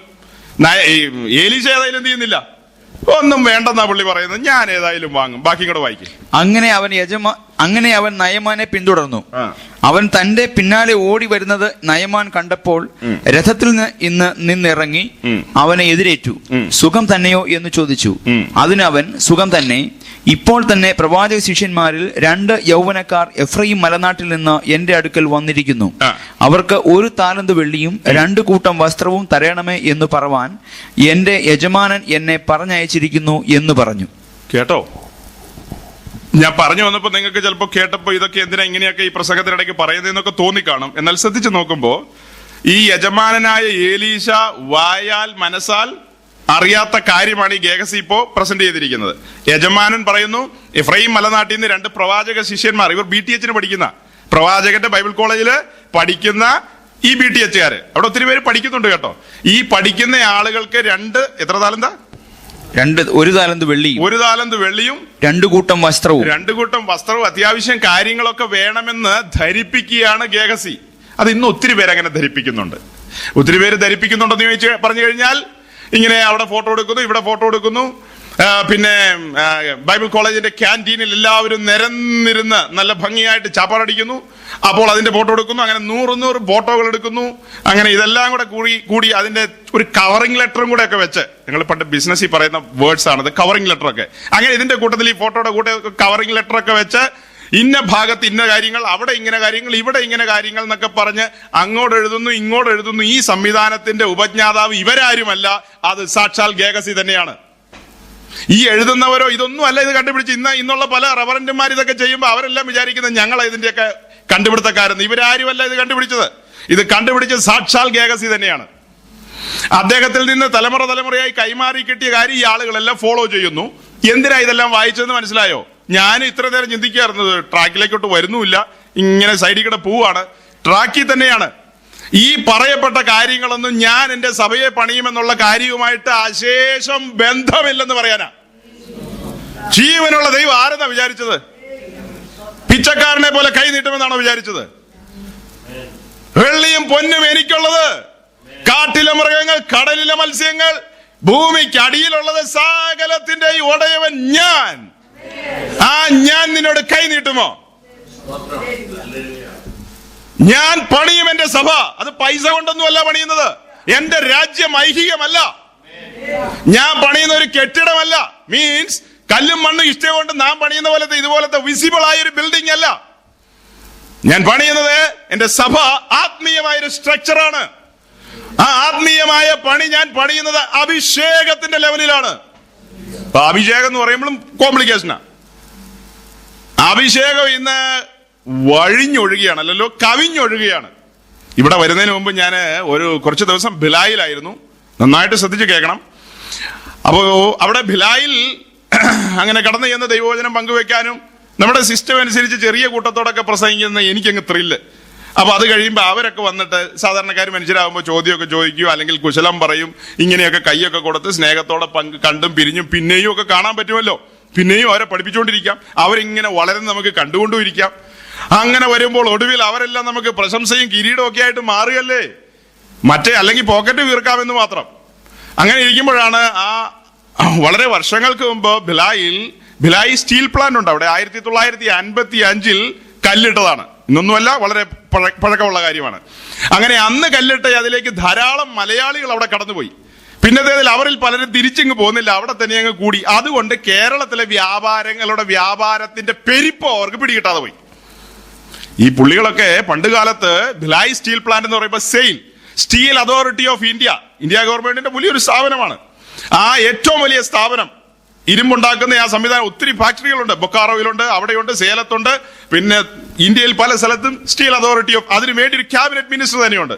അങ്ങനെ ആ സ്റ്റീൽ അതോറിറ്റി ഓഫ് ഇന്ത്യയുടെ മെയിൻ ചെയർമാനായിട്ട് വന്ന ആളൊരു മലയാളി, ഒരു ചാക്കോ എന്നോ മറ്റോ പറയുന്ന ആളാണ്. അങ്ങനെ സകല മലയാളികളെ അങ്ങോട്ട് റിക്രൂട്ട് ചെയ്തു. ആ കൂട്ടത്തിൽ ധാരാളം പേര് പോയി. അവർക്കും മക്കളുണ്ടായി. അവരെല്ലാം അവിടെ ജനിച്ചു വളർന്നുകൊണ്ട് ഇങ്ങോട്ട് പോരാൻ താല്പര്യപ്പെട്ടില്ല. എന്നാൽ പിന്നത്തേതിൽ ഇവരെല്ലാം മർത്തോമയും മറ്റും പലതും ഒക്കെ വിട്ട് ഈ പെന്തിക്കോസിൽ വന്നതിന് ശേഷം കാലങ്ങൾ പിന്നെയും മുന്നോട്ട് പോയി കഴിഞ്ഞപ്പോൾ പറഞ്ഞു, ഞാൻ അന്നെങ്ങാണ്ട് 1-2 ട്രെയിനേ ഉള്ളൂ ഇങ്ങോട്ട്. ഇപ്പൊ ഒത്തിരി ആയി. അപ്പൊ കേരളത്തിലെ വ്യാപാരത്തിന്റെ പെരുപ്പോ എത്ര ഭയങ്കരമെന്ന് അറിയാതെ ഇങ്ങനെ അവിടെ നിന്ന് ഇവിടെ നിന്നൊക്കെ വാൽ നക്ഷത്രങ്ങളും ശുക്ര നക്ഷത്രങ്ങൾ എന്നൊക്കെ ആദ്യം വായിച്ചില്ലേ, ഇങ്ങനത്തെ നക്ഷത്രങ്ങളെ കുറിച്ചുള്ള പേരുകളൊക്കെ കേട്ടപ്പോൾ ഇവരിൽ പലരും അങ്ങ് ഇളകിപ്പോയി. ഈ നക്ഷത്രങ്ങളെയൊക്കെ ഒന്ന് ഭിലായിൽ ലാൻഡ് ചെയ്യിപ്പിക്കണമല്ലോ. അപ്പൊ അങ്ങനെ ഇങ്ങനെ അഗ്നി ചിറകുമായിട്ട് ഒത്തിരി പേരുണ്ട്. അതിൽ ഒന്ന് രണ്ട് പേരെ ഈ കാര്യത്തിന് ഭിലായിൽ ഇറക്കണം എന്നൊരു താല്പര്യപ്പെട്ടു അവരിൽ ചിലര്. അപ്പൊ അദ്ദേഹം നേരത്തെ പറഞ്ഞു, ഞാൻ സാധാരണ നിലയിൽ വരത്തില്ല, ഫ്ലൈറ്റിലേ വരത്തുള്ളൂ. അങ്ങനെ ഫ്ലൈറ്റിൽ അവിടെ ലാൻഡ് ചെയ്തു. നല്ല നിലയിലുള്ള സംവിധാനങ്ങളൊക്കെ കൊടുത്തു. പ്രസംഗത്തിനിടയ്ക്ക് വെളിയിൽ ഷൂ ഊരിയിട്ടിട്ട് അകത്തേക്ക് വന്നത് ഏതാണ്ട് ഒരു 3000 രൂപയ്ക്ക് അടുത്ത് വിലയുള്ള ഷൂ വേറെ ആരോ മാറി ഇട്ടുകൊണ്ട് പോയി ഇവിടെ നിന്ന് ചെന്നയാളുടെ. അപ്പോൾ അദ്ദേഹം പറഞ്ഞു, എന്റെ ഭാര്യ എനിക്കൊരു ഗിഫ്റ്റ് തന്നതാണ്, അതുകൊണ്ട് മടങ്ങി പോകണമെങ്കിൽ എന്നുള്ള ഭീഷണിയൊന്നുമല്ല, ഈ പറയപ്പെട്ട നിലയിൽ എന്നൊക്കെ പറഞ്ഞപ്പോൾ ഒരു 3000 രൂപയുടെ ഷൂവും കൂടി അവർക്ക് വാങ്ങി കൊടുക്കേണ്ടി വന്നു. ഞാൻ അവിടെ ചെന്ന് പോകുന്നതിന് അവർക്ക് ഒരു ചായയോ ചോറോ എന്തോ കാര്യം തന്നു എന്ന് മാത്രം. അങ്ങനെ കർത്താവിന്റെ ദാസന്മാര് വന്ന് ദൈവവചന ശുശ്രൂഷിക്കുകയോ പോവുകയോ വരികയോ ഒക്കെ ചെയ്യുമ്പോൾ ആർക്കും ഒരു ടെൻഷന്റെ ആവശ്യമില്ല. ഫിലിപ്പ് ബ്രദറിന് പോലും ഒരു ടെൻഷൻ ഇല്ലെന്ന് എനിക്ക് തോന്നണേ. നമ്മൾ ഇതിലെ വരുന്നു, നോർത്തിൽ ഇറങ്ങുന്നു, സൗത്തിൽ ഇറങ്ങുന്നു, പോകുന്നു, വരുന്നു, ഒറ്റ പോക്ക് തിരിച്ചും പോകുന്നു. പിന്നെ അവിടെ ഞാൻ ലാൻഡ് ചെയ്തിട്ടുണ്ട്, ഒരു കാർ അയക്കണം, അങ്ങനെ ചെയ്യണം, ഇങ്ങനെ ചെയ്യണം എന്നൊക്കെ പറഞ്ഞ് ഈ ഗേഹസിമാരെല്ലാം ആളുകളെ ചുറ്റിച്ചുകൊണ്ടിരിക്കുക. സഹോദരങ്ങൾ, ഇതൊന്നും സഭയുടെ പണിയോടുള്ള ബന്ധത്തിലുള്ള ബന്ധമല്ല. ഇത് പെട്ടെന്ന് കേട്ടപ്പോ അലോസരം തോന്നരുത്. ഞാനൊരു പച്ചയായ സത്യം പറഞ്ഞതാണ്. ആ പ്രായമുള്ള അവിടുത്തെ അങ്കിളും പാസ്റ്ററും വേദനയോടെ എന്നോട് പറഞ്ഞ കാര്യമാണ് പറഞ്ഞത്. ഈ പറയപ്പെട്ട നിലയിൽ തങ്ങൾക്ക് ധാരാളം ചെലവ്, വ്യയം, അതായത് സാമ്പത്തികം ചെലവഴിക്കേണ്ടി വന്നു. ഉദ്ദേശിച്ച പോലെ ഒരു വചനവും ഞങ്ങൾ കേട്ടില്ലെന്ന്. മൊത്തത്തിൽ ഒരു ആരവാരവങ്ങൾ ഉണ്ടായതല്ലാതെ ആരിലും ഒരു മാറ്റം, ട്രാൻസ്ഫോം ഒന്നും സംഭവിച്ചില്ല. സ്വഭാവത്തിലോ മാറ്റത്തിലോ ഒന്നിലും ഒരു സംഭവം നടന്നില്ല. അന്ന് ഇളകാൻ പറഞ്ഞപ്പോ ഇളകി. പിന്നത്തേതിൽ അവര് ഈ ആളുകൾ നോർത്ത് ഇന്ത്യൻസ് ആയതുകൊണ്ട് ഇടയ്ക്ക് അമ്പലത്തിലും പോവും, അങ്ങനെ പോവും, ഇങ്ങനെ പോവും, ഒന്നും പ്രത്യേകിച്ച് നടന്നില്ല. പറഞ്ഞത്, ഇന്ന് അനേകർ ഈ നിലയിൽ ഈ കോവർക്കറെ തിരിച്ചറിയുന്നില്ല. ഈ കോവർക്കറെ തിരിച്ചറിഞ്ഞാൽ അവർ കോവർക്കറുടെ ആ ശൈലി മനസ്സിലാക്കും. കർത്താവിന്റെ ദാസൻ പൗലോസ് പറയുന്നത്, ഞാൻ ഏത് നിലയിൽ ഇരിക്കാനും എന്ത് ചെയ്യുന്നു? താൻ ഫിലിപ്പ് ലേഖനത്തിൽ അങ്ങനെയല്ലേ പറയുന്നത്. ഞാന് ഫിലിപ്പ് ലേഖനം 4-ാം അധ്യായം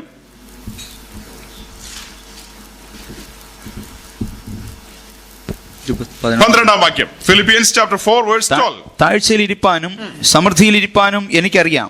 തൃപ്തനായിരിക്കാനും വിശന്നിരിപ്പാനും സമൃദ്ധിയിലിരിപ്പാനും ബുദ്ധിമുട്ട് അനുഭവിപ്പാനും എല്ലാം ഞാൻ ശീലിച്ചിരിക്കുന്നു.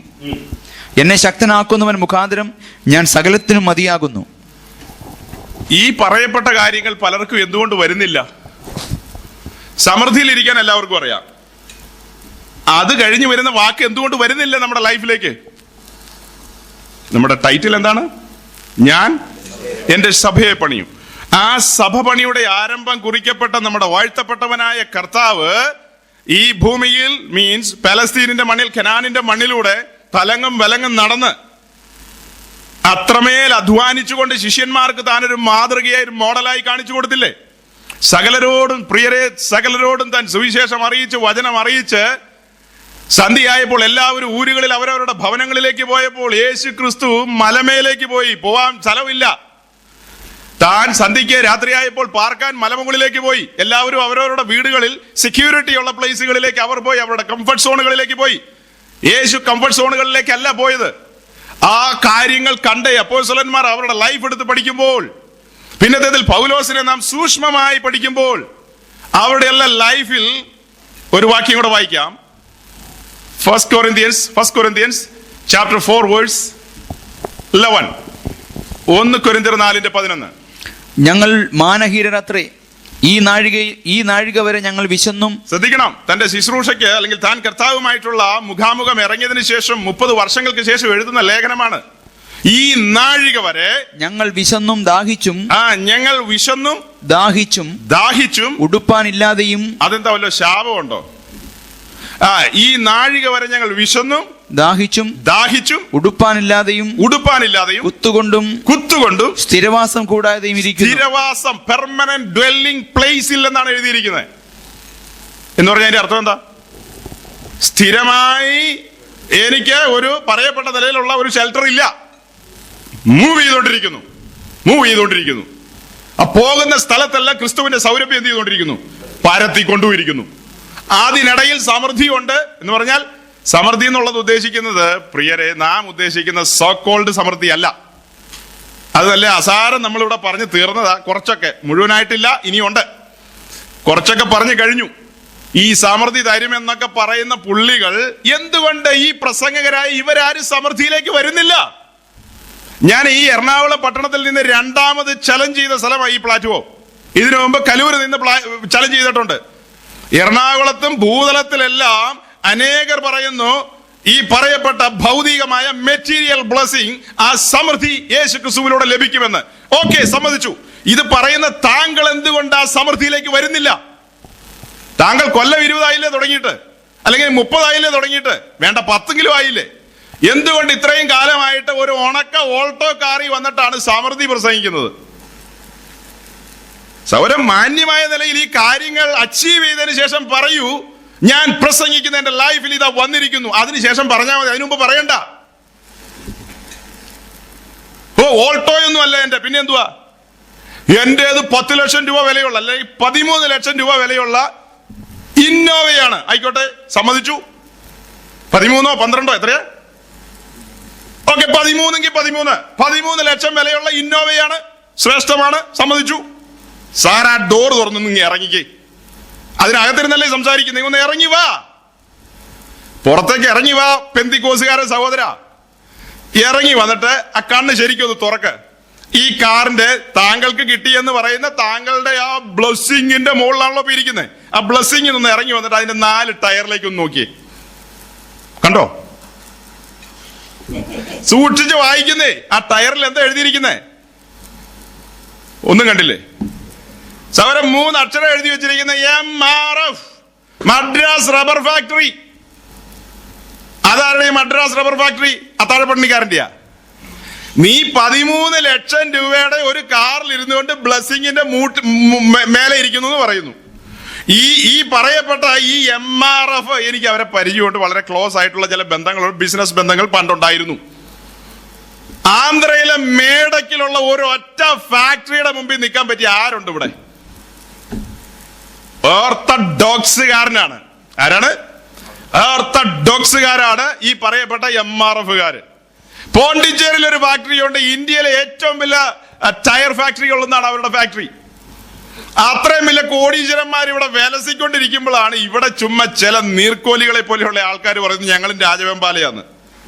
അസൽ രാജവെമ്പാലകൾ ഇതിലെ ഈ ലോകപ്രകാരമാണ് ഞാൻ പറയുന്നത്. സെക്യുലർ വേൾഡിലെ ലാംഗ്വേജ് ഉപയോഗിക്കുന്നത്. സെക്യുലർ വേൾഡിൽ ഈ പറയപ്പെട്ട ലോകത്തിൽ ഇത്ര മേൽ ഭൗതികമായ അനുഗ്രഹങ്ങളുടെ മീതെ അവരിയ്ക്കുമ്പോ, അതിന് ഞാൻ സൂചന പറഞ്ഞൂടെ അല്ലേ? 1 കോടി രൂപ വിലയുള്ള ഒരു വോൾവോ ബസ് ഒരുവന് കിട്ടിയിട്ട് അവൻ 1 കോടി രൂപ ഉണ്ടെന്നൊക്കെ പറഞ്ഞ് നമ്മുടെ പ്രതിപക്ഷ നേതാവ് പറയല്ലോ 1 കോടി എന്നൊക്കെ. എനിക്ക് പറഞ്ഞ ഒക്കത്തില്ല. അങ്ങനെയൊന്നും പറഞ്ഞ് പൊളയല്ലേ, ഞെളിയല്ലേ. 1000 Volvo bus Karnataka state transport കോർപ്പറേഷന് സ്വന്തമായിട്ടുണ്ട്. 1000. അപ്പൊ എത്ര കോടിയായി? അത് മുഴുവനും ഉണ്ടാക്കി വിട്ട വോൾവോയുടെ ചെയർമാൻ ആരായിരിക്കും? പെന്തിക്കോസുകാരനായിരിക്കുമോ? അയ്യോ, അയാൾ YMCA-യുടെ 2ാമത്തെ നിലയിലും വന്ന് കയറിയിട്ടില്ല, 1ാമത്തെ നിലയിലും വന്ന് കയറിയിട്ടില്ല. സാമാന്യം ചിന്തിക്കാൻ വേണ്ടി നല്ല ലളിത മലയാളത്തിൽ തന്നെയാ കേട്ടോ പറയുന്നത്. ചിന്തിക്കാൻ വേണ്ടിയാ പറയുന്നത്. നമ്മളൊരു കാര്യം പ്രസന്റ് ചെയ്യുമ്പോ ക്വസ്റ്റ്യൻ ഇല്ലാത്തതുകൊണ്ടല്ലേ രക്ഷപ്പെട്ടു പോകുന്നത്. സംഭവം സ്റ്റേജിൽ അങ്ങേറ്റന്ന് അത് പറഞ്ഞപ്പോഴാണ് ഇവിടെ ഈ അടുത്ത കാലത്ത് മണ്ണാർക്കാടുകാരൻ ഒരു ഒരു ഒരു ഒരു ഒരു ഒരു പ്രിയ അങ്കിൾ, അദ്ദേഹം ഇവിടെ അടുത്ത് ഒരു ഓഡിറ്റോറിയം, ഒരു 4 വാരയോ 8 വാരയോ വെച്ചാൽ മതി. അവിടെ ഇങ്ങനെ ഈ കാര്യങ്ങൾ ഇങ്ങനെ നടത്തിക്കൊണ്ടിരിക്കുമ്പോൾ സമൃദ്ധിയുടേതായ അദ്ദേഹത്തിന്റെ അതിങ്ങനെ ഫോളോ ചെയ്തുകൊണ്ടിരിക്കുമ്പോൾ അദ്ദേഹം പറഞ്ഞു, ഒരു കസേര സ്റ്റേജിൽ ഇട്ടിട്ട് പറഞ്ഞു, തന്റെ ഇടമുള്ള ആരെങ്കിലും ഉണ്ടെങ്കിൽ അഭിഷേകം ഇവിടെ കവിഞ്ഞൊഴുകുന്നു, ഈ കസേര വന്നിരിക്കാൻ. നമ്മൾ പറയില്ലേ, ഇവിടെ വന്നിരുന്നാൽ ഞാൻ നിനക്ക് ഇന്നത് ബെറ്റ് വെക്കുന്നു എന്ന് പറഞ്ഞ പോലെ അദ്ദേഹം ഇങ്ങനെ പറഞ്ഞു. ആരുണ്ട്? അപ്പൊ ചില സൗകര്യന്മാരൊക്കെ എഴുന്നേറ്റ് വരുന്നു. 1-2 സൗകര്യന്മാർ വരുന്നവരെല്ലാം, ചിലര് എഴുന്നേക്കുന്നേ വീഴുന്നു, ചിലർ 2 അടി വെക്കുമ്പോ വീഴുന്നു, ചിലർ 8 അടി വെക്കുമ്പോ വീഴുന്നു. ഒരാൾക്ക് പോലും ഈ സ്റ്റേജിലേക്ക് കയറി ഒന്ന് ഈ കസേരയിൽ ഇരിക്കാൻ പറ്റിയില്ല. കാരണം ഈ സ്റ്റേജും അവിടെ നിൽക്കുന്നതായ മണ്ണാർക്കാടുകാരൻ, അദ്ദേഹത്തിലൂടെ വ്യാപരിക്കുന്ന ഈ അഭിഷേകത്തിന്റെ ശക്തി മനുഷ്യർക്ക് താങ്ങാൻ പറ്റാത്തത് കൊണ്ട് ഈ വന്നതല്ല ഇവരുടെ ആളുകളാ. അത് കൊച്ചിക്കാര് വിദ്യാസമ്പന്നരെന്ന് പറയുന്ന കൊച്ചിക്കാര് കേക്ക്. കണ്ണ് തുറന്നല്ല, ചെവി തുറന്ന് കേക്ക്. തട്ടിപ്പിന്റെ കേന്ദ്രം ഭൂലോകത്തിലുണ്ടെങ്കിൽ അത് കേരളമാണ്, അല്ലേ? പത്രം എടുത്ത് വായിച്ചാൽ 2 MA 3 MA 5-6 MA വരെയുള്ള പുള്ളി MBA, പിന്നെ വേറെ എന്തെല്ലാം ഉണ്ടോ സകല പഠിപ്പും പഠിച്ചിട്ടുണ്ട്. പഠിച്ചതൊക്കെ ഓക്സ്ഫോർഡില്ല, പക്ഷെ ഇവനെ 5 മിനിറ്റ് കൊണ്ട് തട്ടിക്കാം. പഠിപ്പും പത്രാസൊക്കെ കയ്യിലുണ്ട്, പക്ഷെ മലയാളികളെ വേഗം ആളുകൾ എന്ത് ചെയ്യുന്നു? പറ്റിക്കുന്നു, വെട്ടിക്കുന്നു പല നിലകളിൽ. സാറുകളെ, ദൈവത്തിന്റെ ദാസന്മാർ ആത്മാവിൽ നിറഞ്ഞു നടന്നു വന്നാൽ ആ കസേര കയറി ഇരിക്കും, ഈസി ആയിട്ടിരിക്കും. യേശുവിന്റെ രക്തത്തിന്റെ ശക്തിയാൽ അവർ നടന്നു വരും. യേശുക്രിസ്തു തന്റെ അപ്പോസ്തലന്മാർ എന്നെ മാജിക്ക് മെസ്മറൈസ് വല്ലതാണോ ചെയ്യുന്നത്?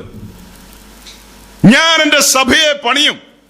ആ പണിയുടെ ആഴങ്ങൾ ചിന്തിക്കുമ്പോൾ അത് മെസ്മറിസവും പരിപാടികളല്ല. ഈ തിരുവചനത്താൽ തന്റെ മണവാട്ടിയെ ശുദ്ധയും ശുഭ്രയുമാക്കുന്നു, അവളെ യോഗ്യ മണവാട്ടിയാക്കുന്നു. തനിക്ക് യുഗായുഗം ഒരുമിച്ച് വസിക്കേണ്ട തന്റെ മണവാട്ടിയെ, ഈ വാക്കൊന്നും, ഈ മണവാട്ടി, ഈ വാസം, നിത്യത, ഇതൊന്നും പലരും കേൾക്കുന്നില്ല. ഇങ്ങനെയുള്ള വാക്കുകൾ എന്ത് ചെയ്യുന്നില്ല? ഇതൊന്നും ആരും ഇപ്പോൾ കേൾക്കുന്നില്ല. ഓർത്തോ, ന്യായവിധിയുടെ വാള് തയ്യാറായി നിൽക്കുന്നു. കേട്ടിട്ടും നോർത്ത് റെയിൽവേ സ്റ്റേഷനിൽ വന്നിറങ്ങിയപ്പോ തൃശ്ശൂരുള്ള ഒരു പ്രിയ അങ്കിൾ, ഞാൻ ഒത്തിരി വചനമൊക്കെ പറഞ്ഞിട്ടുള്ളതാ, കേട്ടിട്ടുള്ളതാ. പുള്ളി അങ്ങനെ അതേ ട്രെയിനിൽ ഞങ്ങൾ വന്ന പരശുറാമി തന്നെ വന്നിറങ്ങി വാതിക്ക വന്ന് നിൽക്കുന്നു. എവിടെ പോവാ? YMCA ഒരു മീറ്റിങ്ങിന് പോവാന്ന് പറഞ്ഞു. ഓഹോ, ഞാനും YMCA വരെയാ പോകുന്നത്. ഞങ്ങളും YMCA പോകാൻ അവിടെ നിൽക്കുന്നു. അപ്പോ എന്നാ ശരി, അങ്ങനെ ആട്ടെ, നമുക്ക് പിന്നെ കാണാം. അങ്ങനെയൊക്കെ ഒത്തിരി കാര്യങ്ങൾ പറഞ്ഞു. തൃശ്ശൂരിൽ നിന്ന് അദ്ദേഹം വന്നിരിക്കുകയാണ്. ഈ പറയപ്പെട്ട കസേരയിൽ ഒന്ന് കയറാൻ പറ്റുമോ, ഒന്ന് ക്ലെയിം ചെയ്യാമോന്ന് പൗലോസ് പറഞ്ഞില്ലേ? പിടിക്കാമോ എന്ന് വെച്ച് ഞാൻ എന്ത് ചെയ്യുന്നു? ഞാനൊരു പ്രിപ്പയർഡ് മെസ്സേജിലല്ല ഇപ്പൊ നിൽക്കുന്നത്. ശേഷം ഈ സമയം വരെ ഒരു പ്രിപ്പയർഡ് മെസ്സേജിലല്ല നിൽക്കുന്നത്. പ്രിപ്പയർഡ് ചെയ്ത മെസ്സേജ് ഉണ്ട് കയ്യില്. അതിലേക്ക് കടക്കുമെന്ന് പ്രതീക്ഷിക്കുന്നു. ദൈവത്തിന്റെ പരിശുദ്ധാത്മാവ് നടത്തുന്നോർത്ത് ഞാൻ അത്ഭുതപ്പെടുക.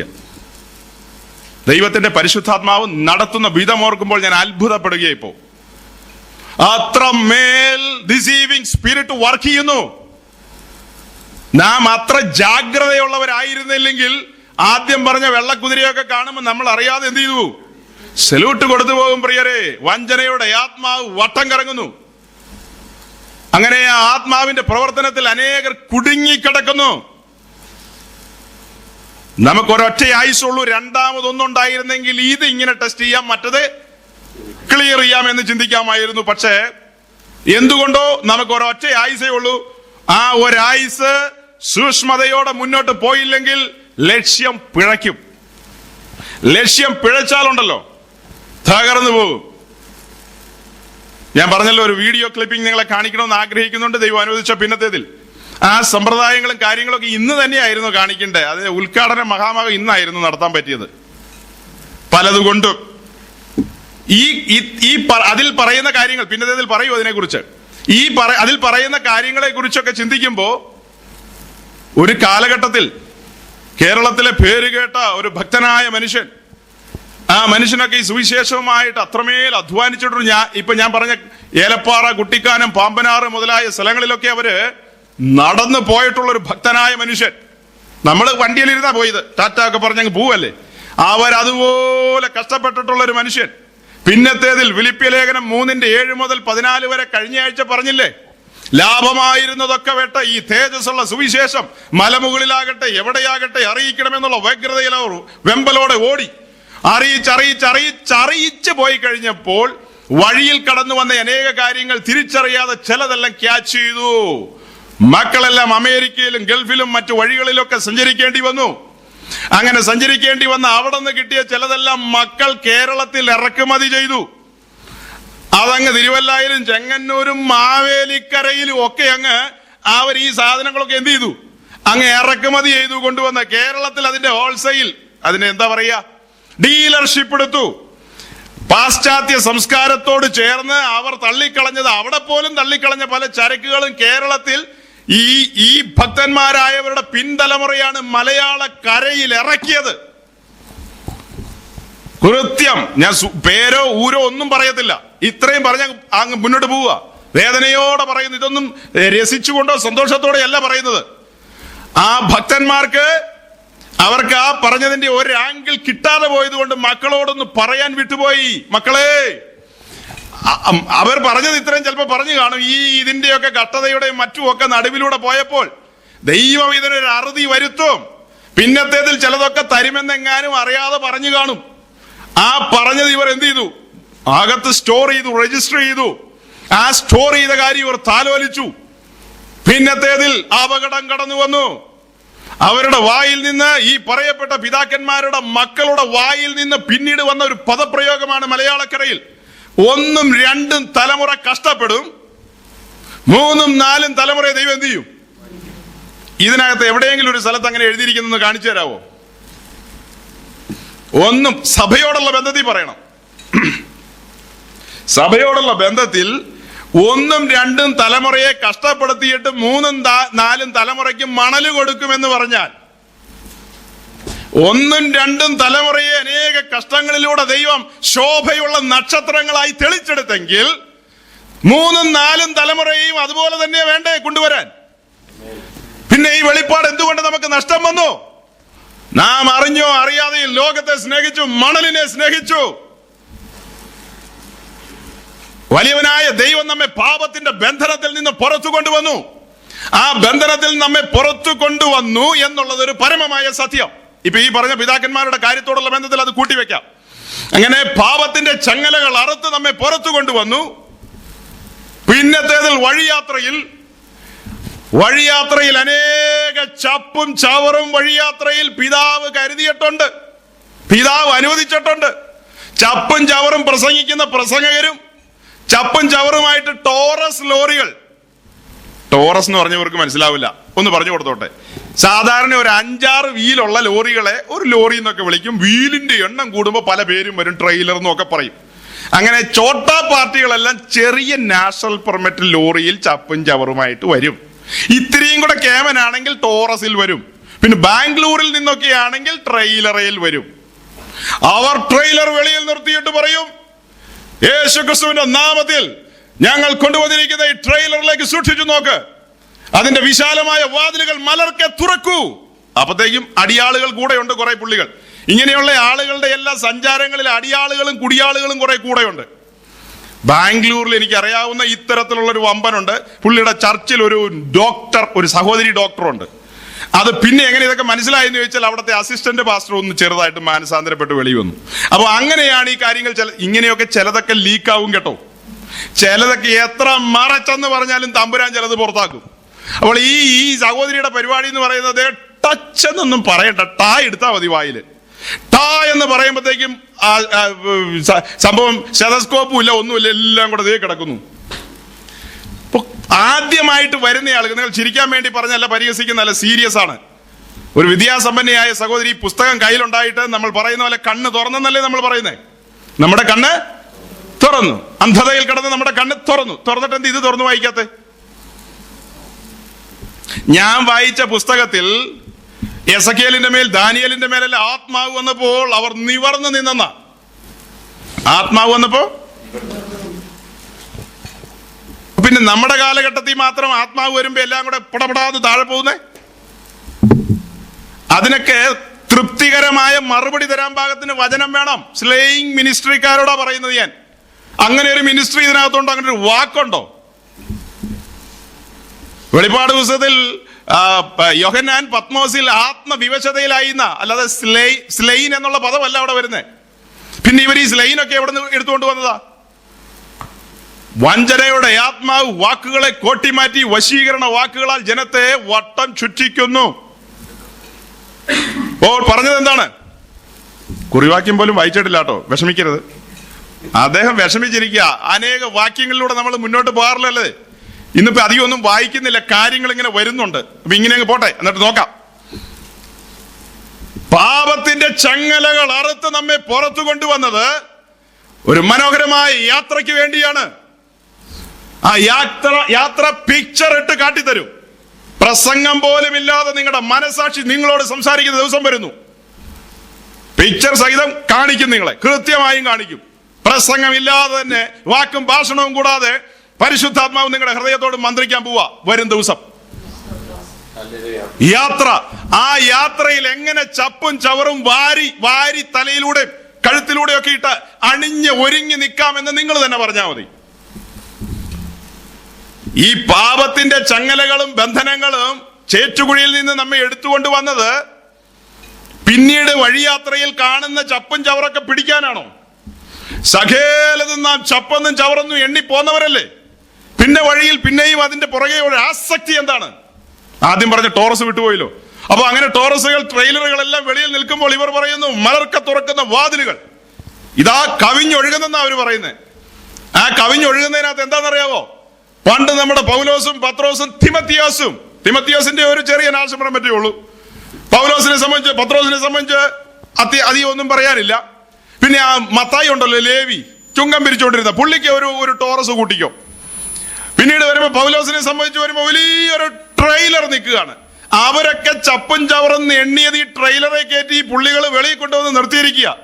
എന്നിട്ട് പറയുക, വെച്ച് പിടിച്ചോ, അതിൽ മുറുകെ പിടിച്ചോന്ന്. പിടിച്ചു വെച്ച് അതൊക്കെ വന്നത് ഉൽപ്പത്തി പുസ്തകത്തിൽ നിന്നാ. അത് ദൈവം അനുവദിച്ചോ നമുക്ക് പിന്നീട് തുറക്കണം. കാരണം ഉൽപ്പത്തി 32 അധ്യായം കൊണ്ട് അവസാനിക്കുന്നില്ല. പിന്നീട് ഒരു 35 അധ്യായം കൂടി ഉണ്ട്. 32 നിന്നുകൊണ്ട് ചില പ്രസംഗങ്ങൾ ഇങ്ങനെ ഗംഭീരമായിട്ട് വരും. എന്തുകൊണ്ടാണ് സഹോദര? സാധുക്കളായ ജനം അത് നോക്കിയില്ലെങ്കിലും താങ്കൾ ശരിക്കും ഒന്ന് നോക്ക് പ്രസംഗി, എന്നിട്ട് 35 നന്നായിട്ടൊന്ന് വായിക്ക്. അത് പറഞ്ഞപ്പോഴാണ് കഴിഞ്ഞ ആഴ്ച ഞാൻ നിങ്ങൾക്ക് അസൈൻമെന്റ് തന്നിട്ടാ പോയത്. ഇതെല്ലാം മിണ്ടാതിരിക്കുക, എല്ലാം ചുണക്കുട്ടന്മാര്, എല്ലാം നല്ല നിഷ്കളങ്ക മക്കളെ പോലെയല്ലേ എല്ലാവരും ഇരിക്കുന്നേ. അസൈൻമെന്റ് ഒന്ന് ഓർത്തേ എല്ലാവരും. എന്താണ് കഴിഞ്ഞ ആഴ്ച അസൈൻമെന്റ് തന്നത്?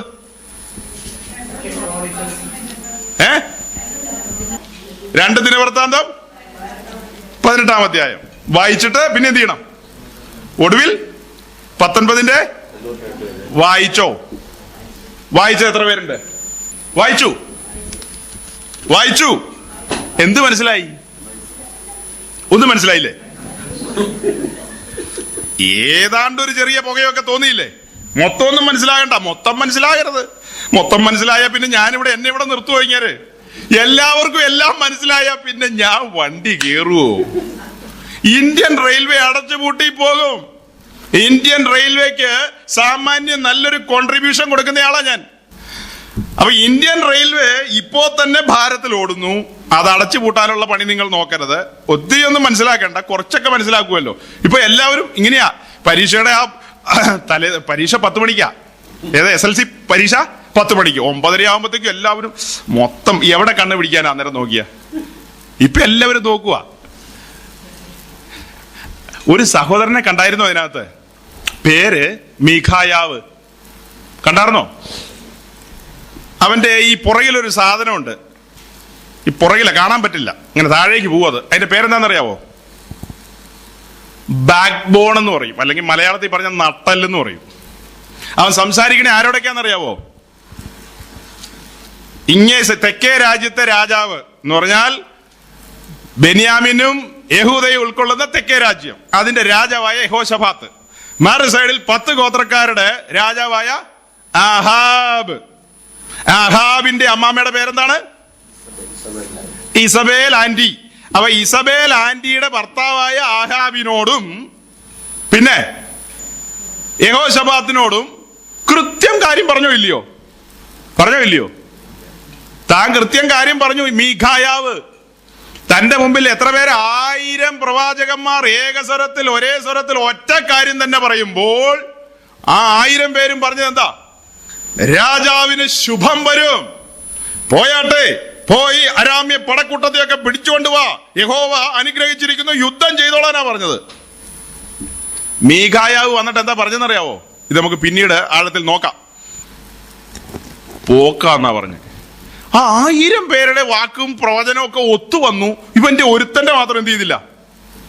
നിങ്ങൾ ശരിക്കും സൂക്ഷ്മതയോടെ ധ്യാനത്തോടെ ദൈവമേ എന്നോട് സംസാരിക്കണമേ എന്നുള്ള നിലയിൽ വായിക്കുകയായിരുന്നെങ്കിൽ ആരും ഒന്നും പറഞ്ഞു തരാതെ നിങ്ങൾക്ക് തന്നെ പിടികിട്ടിയനെ കാര്യങ്ങൾ. ഇനി ഒന്നുകൂടെ പോയി വായിച്ചോ. അസൈൻമെന്റ് ഒന്നുമില്ല, ശാന്തമായി ഒന്നുകൂടെ വായിക്ക്. യഹോശഫാത്ത് എന്ന് പറയുന്ന ദൈവത്തിന്റെ ദാസൻ ആഹാബുമായിട്ട് എന്ത് ചെയ്യാൻ പാടില്ല? സംബന്ധം പാടില്ല. ദൈവം അത് ആഗ്രഹിക്കുന്നില്ല. ആഹാബും ഇസ്രായേലൊക്കെ ഇന്നലെ ഈ പുസ്തകമൊക്കെ ആയിട്ട് നടന്നതായിരിക്കാം. പക്ഷെ ഇന്ന് അവർ ദൈവമായിട്ട് യാതൊരു ബന്ധത്തിലല്ല. അവർ അകന്നു പോയവരാണ്. അവർ അശേരയും ബാലിനെയുമാണ് സേവിക്കുന്നത്. അവർ വിഗ്രഹാരാധികളാണ്. അല്ലെങ്കിൽ അവർ ദ്രവ്യാഗ്രഹികളാണ്. അവർ അത്യാഗ്രഹികളാണ്. അവരുടെ ഉള്ളിൽ അത്യാഗ്രഹവും, അത് കൊലേസ് ലേഖനം പറയുന്നു, എഫേസ് ലേഖനം പറയുന്നു, അത്യാഗ്രഹവും ദ്രവ്യാഗ്രഹവും, ഇത് രണ്ടും വിഗ്രഹാരാധനയാണ്. അത്യാഗ്രഹവും ദ്രവ്യാഗ്രഹവും വിഗ്രഹാരാധനയാണ്. വിഗ്രഹങ്ങളെ അകത്ത് സൂക്ഷിക്കുന്ന അനേകർ കൂട്ടായ്മകൾ സൂക്ഷിച്ചില്ലെങ്കിലുണ്ടല്ലോ, ദൈവം തന്റെ ദാസന്മാരെ അയച്ച് നമ്മുടെ നേരെ വിരൽ ചൂണ്ടിക്കും. നിനക്ക് ആഹാബുമായിട്ട് എന്ത് കാര്യം എന്നൊരു ചോദ്യം ചോദിച്ച എന്ത് മറുപടി പറയും? തീരേണ്ടതായിരുന്നു യഹോശാഫാത്ത്. തലമുടി നാരിന് രക്ഷപ്പെട്ടെന്ന് പറയില്ലേ, അതുപോലെയല്ലേ രക്ഷപ്പെട്ടു പോകുന്നത്. ആഹാബിനെ പിടിക്കേണ്ടതിന് പകരം യഹോശാഫാത്തിനെ പിടിച്ചത്. ആള് കിടന്നൊരു കാറിൽ കയറി കരഞ്ഞുകൂവി, അയ്യോ ഞാൻ ആഹാബല്ലെന്നൊക്കെ പറഞ്ഞതുകൊണ്ട് അവർ അങ്ങനെ വെറുതെ വിട്ടു. തീരേണ്ടതായിരുന്നു അവിടെ. പല പല പല പല മേഖലകളിൽ നാം അവസാനിക്കേണ്ടതായിരുന്നു നമ്മുടെ ആത്മീകം. പല അരുതാത്ത കൂട്ടുകെട്ടുകളും ബന്ധങ്ങളിലും പോയി ഈ പുസ്തകത്തെ അടച്ചു വെക്കാൻ പറയുന്നവർ ഇതുമായി പുലബന്ധം പോലും ഇല്ലാത്ത വെള്ളക്കുതിരയാണെന്ന് കണ്ട് പിന്നെ നക്ഷത്രമാണെന്നൊക്കെ തോന്നി അങ്ങനെ കറങ്ങി തീർന്നു പോകേണ്ടതായിരുന്നു. ദൈവത്തിന്റെ മഹാസ്നേഹത്താല ഈ സന്ധിക്ക് ഇവിടെ കൂട്ടിക്കൊണ്ടുവന്നത്. അറിഞ്ഞുകൊണ്ട് വന്നതല്ലെങ്കിലും അറിയാതെ വന്നതാണെങ്കിലും സകലതും അറിയുന്ന പിതാവ് ഈ സന്ധിക്ക് കൂട്ടി വരുത്തിയതാണ്. ഞാൻ എന്റെ സഭയെ പണിയും, ആ പണിയിൽ നിനക്കും ഒരു ഓഹരി ഉണ്ട്. എന്റെ വചനം അനുസരിക്കുമെങ്കിൽ എന്റെ വചനം വീട്ടൊരു ഇഞ്ച് ഞാൻ മാറത്തില്ല. എന്റെ ആത്മാവെന്ന വ്യാജേനയുള്ള ആത്മാക്കളുമായുള്ള കൂട്ടുകെട്ടുകൾ അവസാനിപ്പിക്കുക.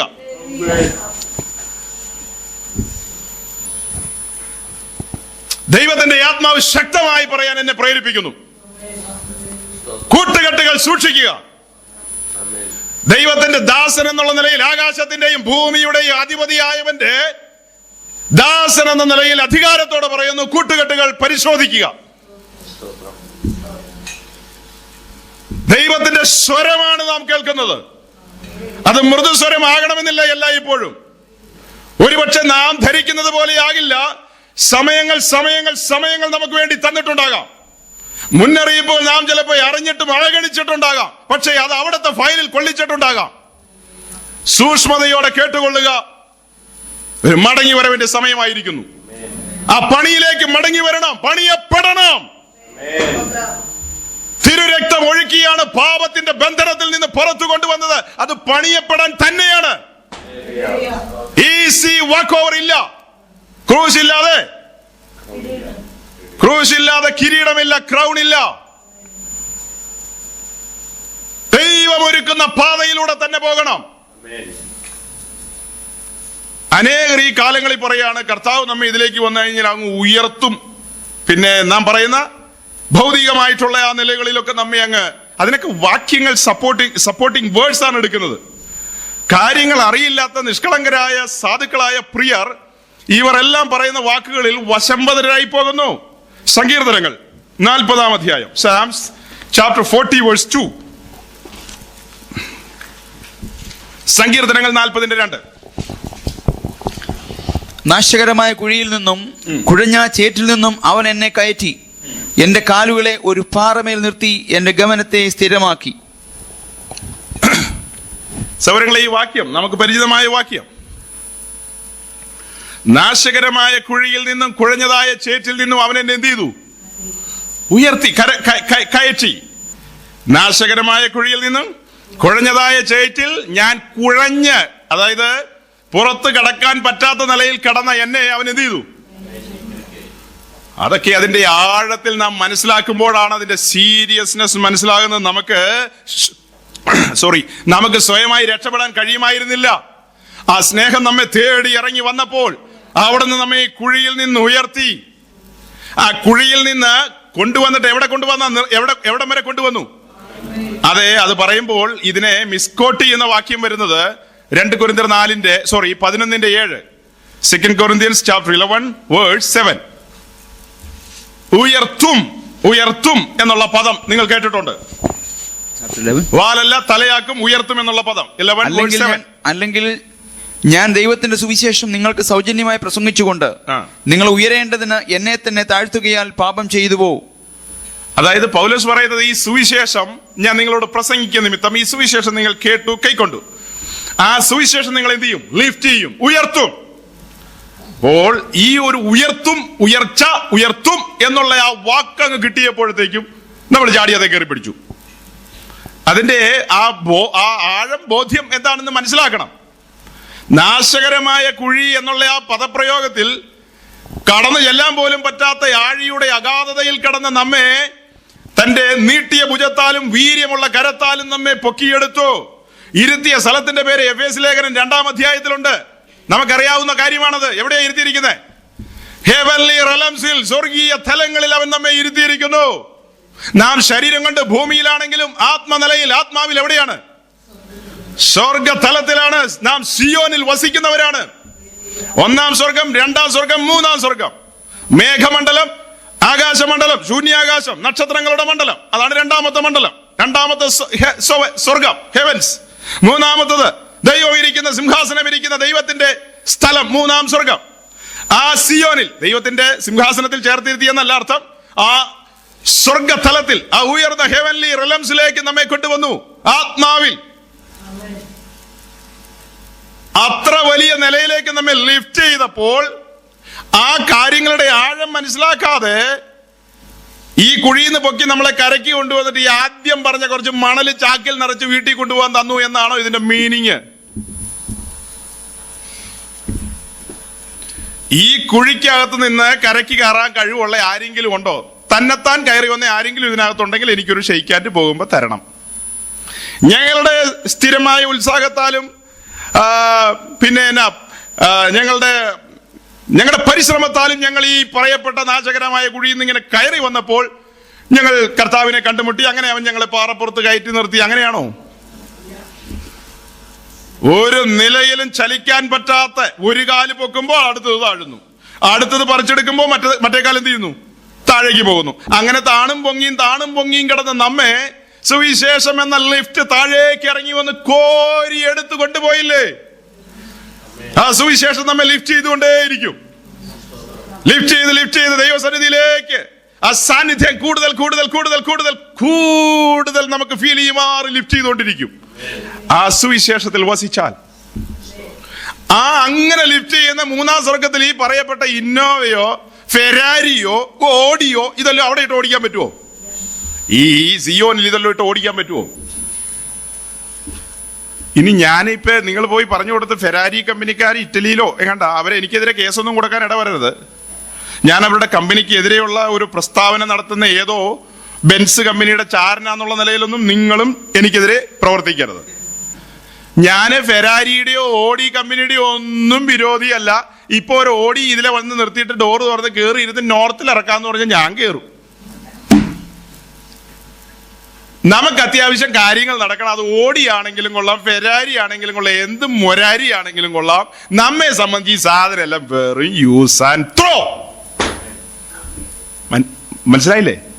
ഇതെല്ലാം നമുക്ക് ഉപയോഗിക്കാനുള്ളത്, ഉപയോഗിച്ച ശേഷം വലിച്ചെറിയാനും ഉള്ളതാ. ഉപയോഗിച്ചതിന് ശേഷം അതിന്റെ മുകളിൽ ഒരു മാല ഇട്ടിട്ട് സ്വോത്ര പ്രാർത്ഥനയൊന്നും നടത്തണ്ട. എന്തോന്ന് സ്വോത്ര പ്രാർത്ഥന? പാതാളത്തിന്റെ പടുകുഴി കിടക്കുന്ന ആശാൻ അവിടെയാണ് ഈ ഫെരാരി ഓടിക്കുന്നത്. അപ്പോഴാ സെന്റർ അല്ലെങ്കിൽ ഡിസ്ട്രിക്ട് വന്ന് സ്വോത്ര പ്രാർത്ഥന നടത്തുന്നത്.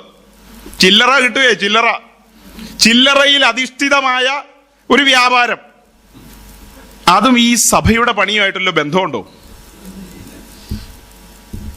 ഈ നടത്തുന്നവർ മാതൃകയുള്ളവരായിരിക്കണം. അവർ ദ്രവ്യാഗ്രഹികളാകരുത്, പോക്കറ്റ് അടിക്കാരാകരുതെന്ന്.